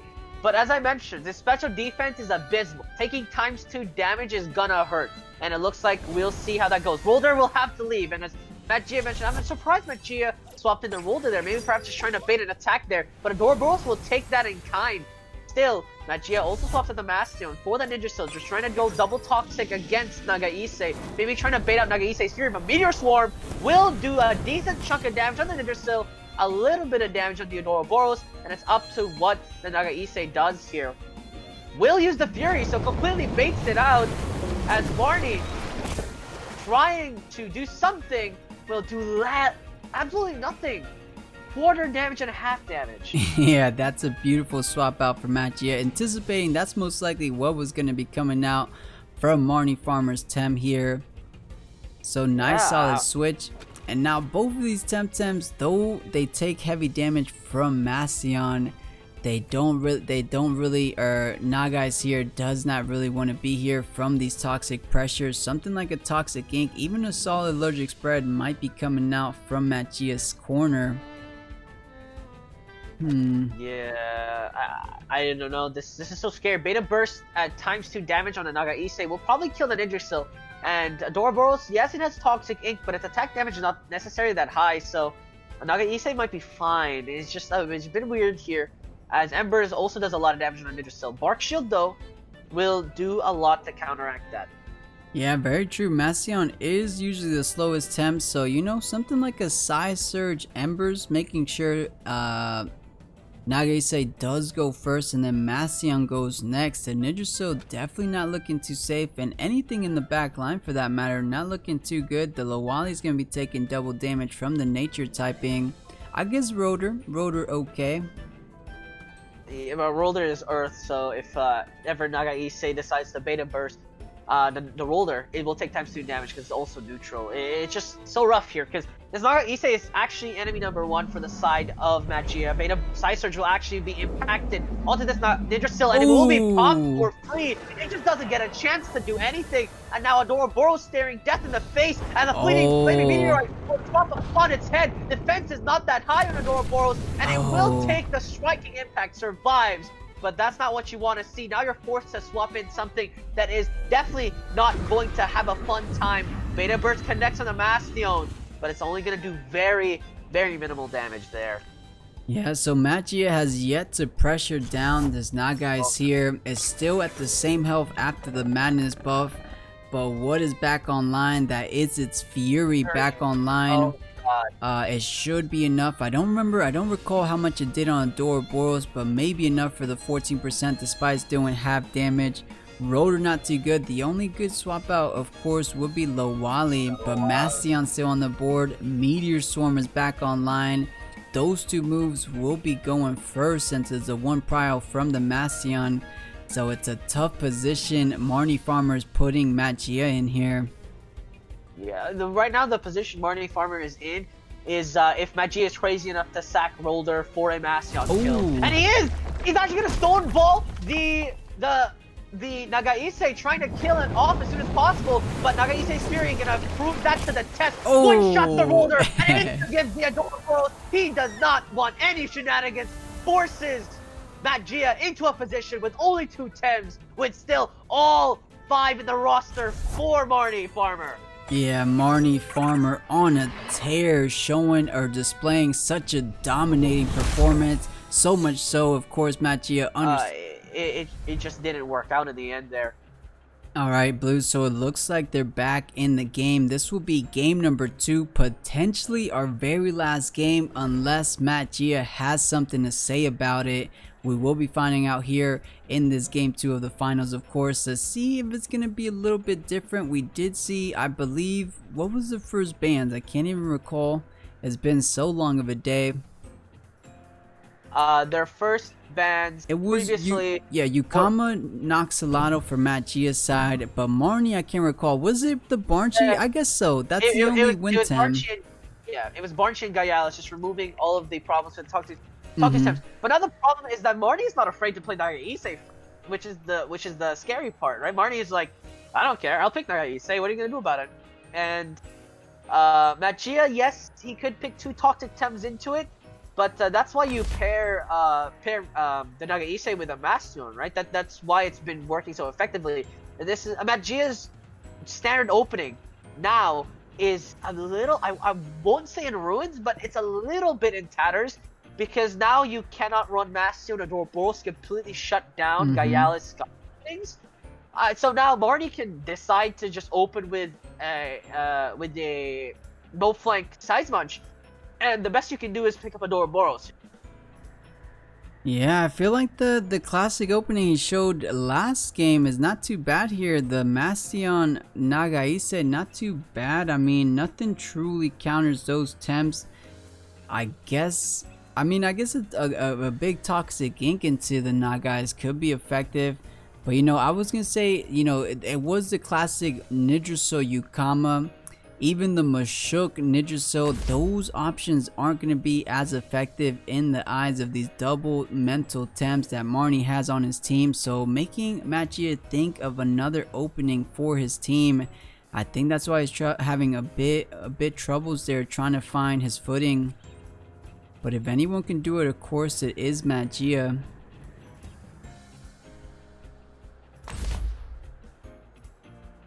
Yeah, so right now, there will be this struggle. It'll just be down to who can... Ooh, so still does the same thing. Yeah, Rolder opening. Go ahead. Ooh, oh, sorry, I was just gonna say this. Basically, what Magia is trying to say here is he wants to kill Mastion as fast as possible. So opening with Rolder, Nidraso kind of makes sense here. Toxic Ink into Nagaise, Stone Ball into Mastion sort of scares them off, and you don't get Fury until round 2. So you can't really safely Manus buff here. And Marnie is gonna gamble if Stone Ball will insta get Mastion, or if he's gonna duck out at least of the opening here. So ban on Oxalotl again. Magia will not have basically his ace. I would argue his Noxalotl is his ace in his team. I think so too.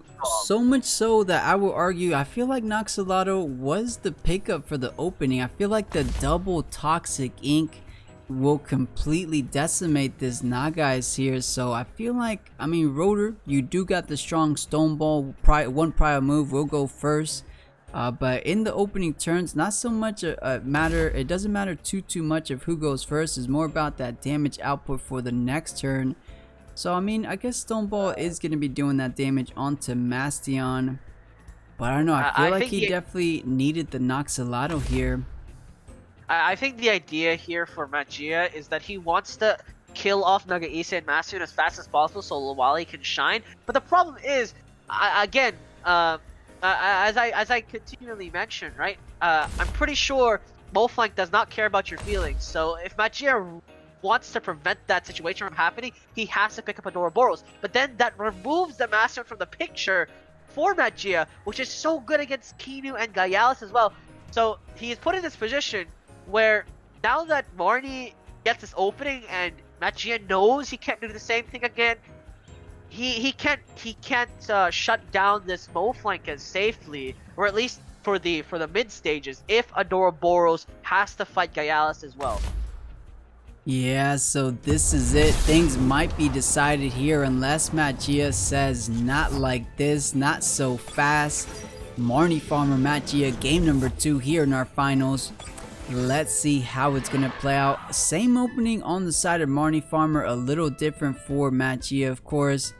Let's see. I mean, the neutral typing and rotor might be a bit troublesome if he wants to go, you know, ignore the madness buff here, go with something like a beta burst on the rotor.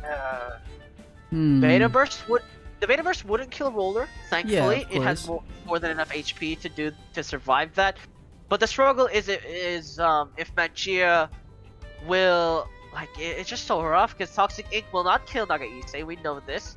And so the trade, if any trade happens here, I think Marnie will come out ahead. It really just depends on how this plays out. So Bo will definitely go out first though for the roller, and there he goes. We'll drop the rock on the Bastion. It drops it low, but Beta Burst, as I mentioned, will hit the roller. This is a question. Will roller survive? And it will. Drops them below 50% though. And Ember's trade will go the way on the side of Marnie. You know, the more I keep seeing this Ninja Soul, the more I'm convinced that has to be a max defense Ninja Soul, because it ate the Mastion Embers like a champ for being 2x damage. We all know Mastion, the hardest hitting fire Temtem in the game, barely doing about now 40% of course, but usually Mastion's hitting so hard. Ninja Soul with so much defense TVs for sure. But yeah, solid exchanges of turn there. Both the Stone Ball and the Beta Burst doing over 50% damage, so those two Temtems can't stay on the board. Yeah, I dare say Luwali swap in would be a bit, it would be decent here, but I do think Magia just wants to sack Roller. But then the question is, does Marnie want to sack Nagaise here? Because another Toxic Hit will be lethal for the Nagaise.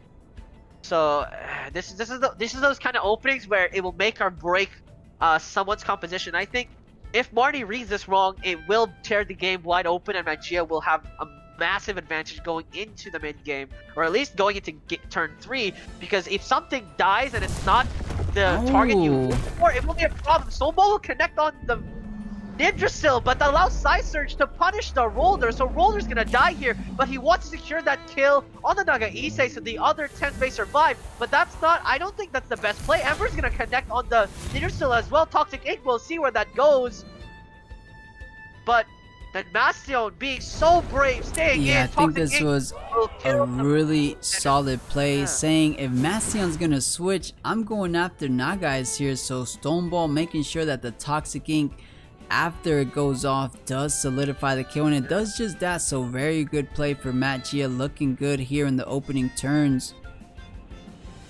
Magia, I would say, definitely has the advantage going into this now.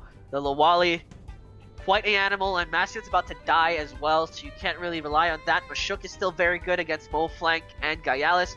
Adoraboros as well if Gaialis goes down somehow.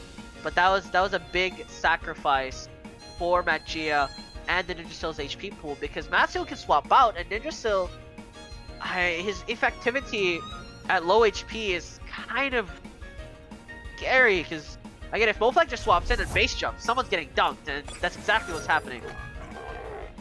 Yeah, that's exactly that. Ninja Still already pretty low, but Luwali coming now on the side of Magia. Let's see how much he's gonna do. Nothing effective except for, of course, Bastion onto the Ninja Still.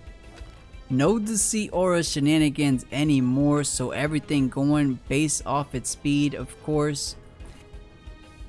Yeah, there's still a Goring available, and next turn will be one hell of an attack as well. Marnie, this Moflank is so scary, and I have a sneaky suspicion Ninja Still is gonna be saved for an Adoraboros here, just tanking that base jump, of course. Adoraboros will be able to take that, and exactly that's the plan here for Magia, just trying to survive. Adoraboros will be swapped in here as Flaming Meteorite may just do a lot of damage. Goring will connect. The Ouroboros will take that perfectly fine. Apoxia might kill the Bastion here. I think or it I say does. might. Oh, so Meteor Swarm. Oh no. It doesn't do enough damage, so this Flaming Meteorite will collapse and it might turn to Slowali Ooh. extinct, and it will! Slowali is dead!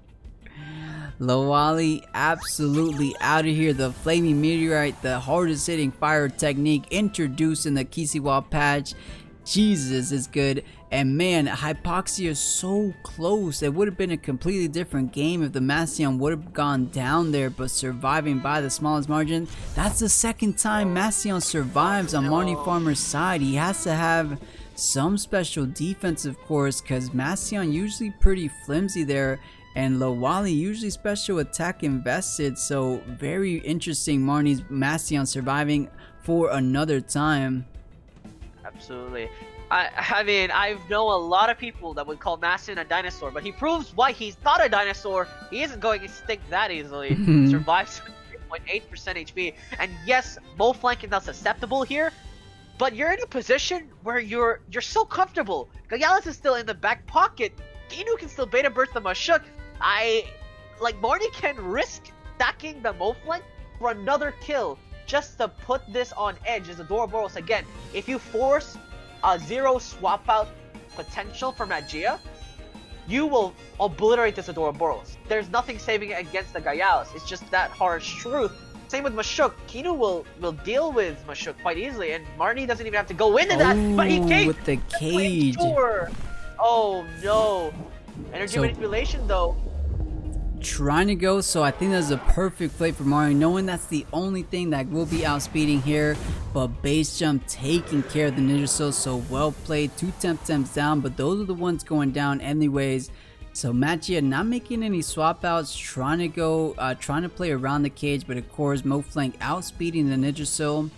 So it's just gonna be a Ouroboros. What does he have to deal with it? Of course, it is the Gyalis. It's not gonna have any crystal moves before the cage comes on offline, though. So not gonna get huge value. Exactly. I mean, Ymir again. Ymir means God, boys, and God's coming on the field. Unfortunately, no heat up, so not as godlike. Might as well might change the name to demigod instead, because it ain't there, not anymore. But still. No, it's still solid. It's still solid. But Kinu, of course, anticipating the Mashuk, since it's the only Temtem remaining on Machia's side. So Beta Burst coming out. I think Temtem for Temtem. Kinu pretty much checks his Mashuk. Of course, Mashuk does have those Ursouls with the toxic synergy from Ouroboros. But Gyalis still in the back line. Once his Mashuk is down for the count, those Crystal Bite, Sharp Stab will be ending Ouroboros' life. Marnefarmer looking in a dominant position here in game number 2. Still 3 Temps from Marnie. One of them is a goddamn Gyalis. And Mashuk is at risk to being Beta Burst executed. And luckily, Marnefarmer can afford to do that. And if he manages to pull that off, Mashuk just gets no response.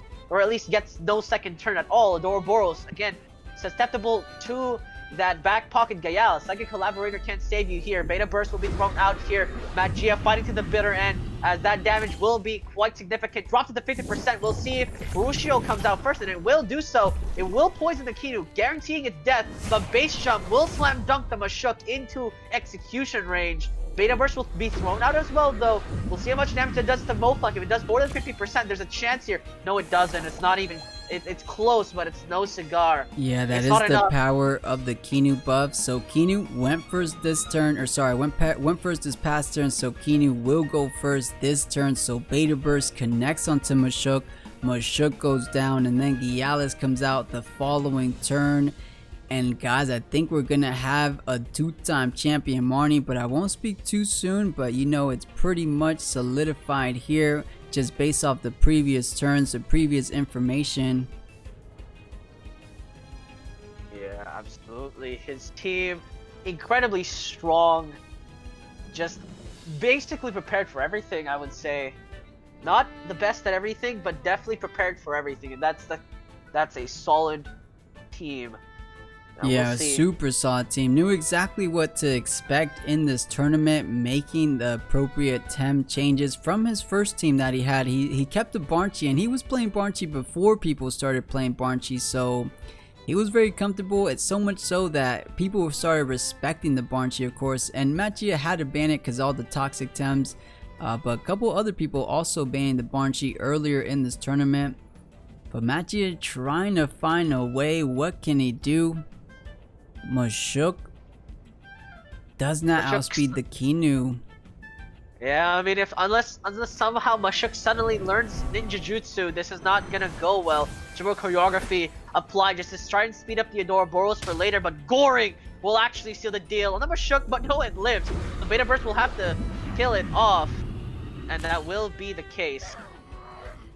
Yeah, I mean, Adoraboros should get off another Beta Burst. We saw it do 40% damage, so down to 20% the Moflink will go, and that's exactly where it's at. But with the Gialis in the back line, this Kinu could just retreat. Gialis comes out, and then you get a solid Kinu buff once the Moflink goes down. And a Kinu buff Gialis should be enough. Adoraboros slowly but surely running out of stamina. It might have access to something like Inner Spirit, but it's a melee technique. It's not an earth technique, so that's going to be neutral damage on the Gialis. So there's not too much. Saving stamina here. Killing the Moflank, making sure he wants to save stamina here just so there's a chance Revitalize is going to be played out here for the Kinu. Doesn't even die to the poison. Will survive. And Ymir, the Allfather, the God, Gialis, does not have his kit, unfortunately. He had double gash. But once a Crystal Bite comes out, this Adoraboros will not be very, very happy. Of course, as we said, it doesn't have any crystal moves just yet, but one Crystal Bite followed by the Sharp Stab the following turn will be enough. This Adoraboros doesn't have any stages of defenses here. No Kinu was picked up on Matchia's side. So let's see, energy manipulation, trying to overexert the Gialis perhaps. Yeah, but resistance prevents any exhaustion because it's only one tick, and so Adoraboros doesn't even get that chance. Double Gash will connect along with Beta Burst, and now Adoraboros completely out of stamina against a full stamina Sweatband Gialis. Oh, sorry, Warband Gialis, and a Kinu with it. And now this is just very difficult. Solid Crystal Bite. Does it do the job? Yes, it does. So here we have it, ladies and gents. Marnefarmer, our two-time champion.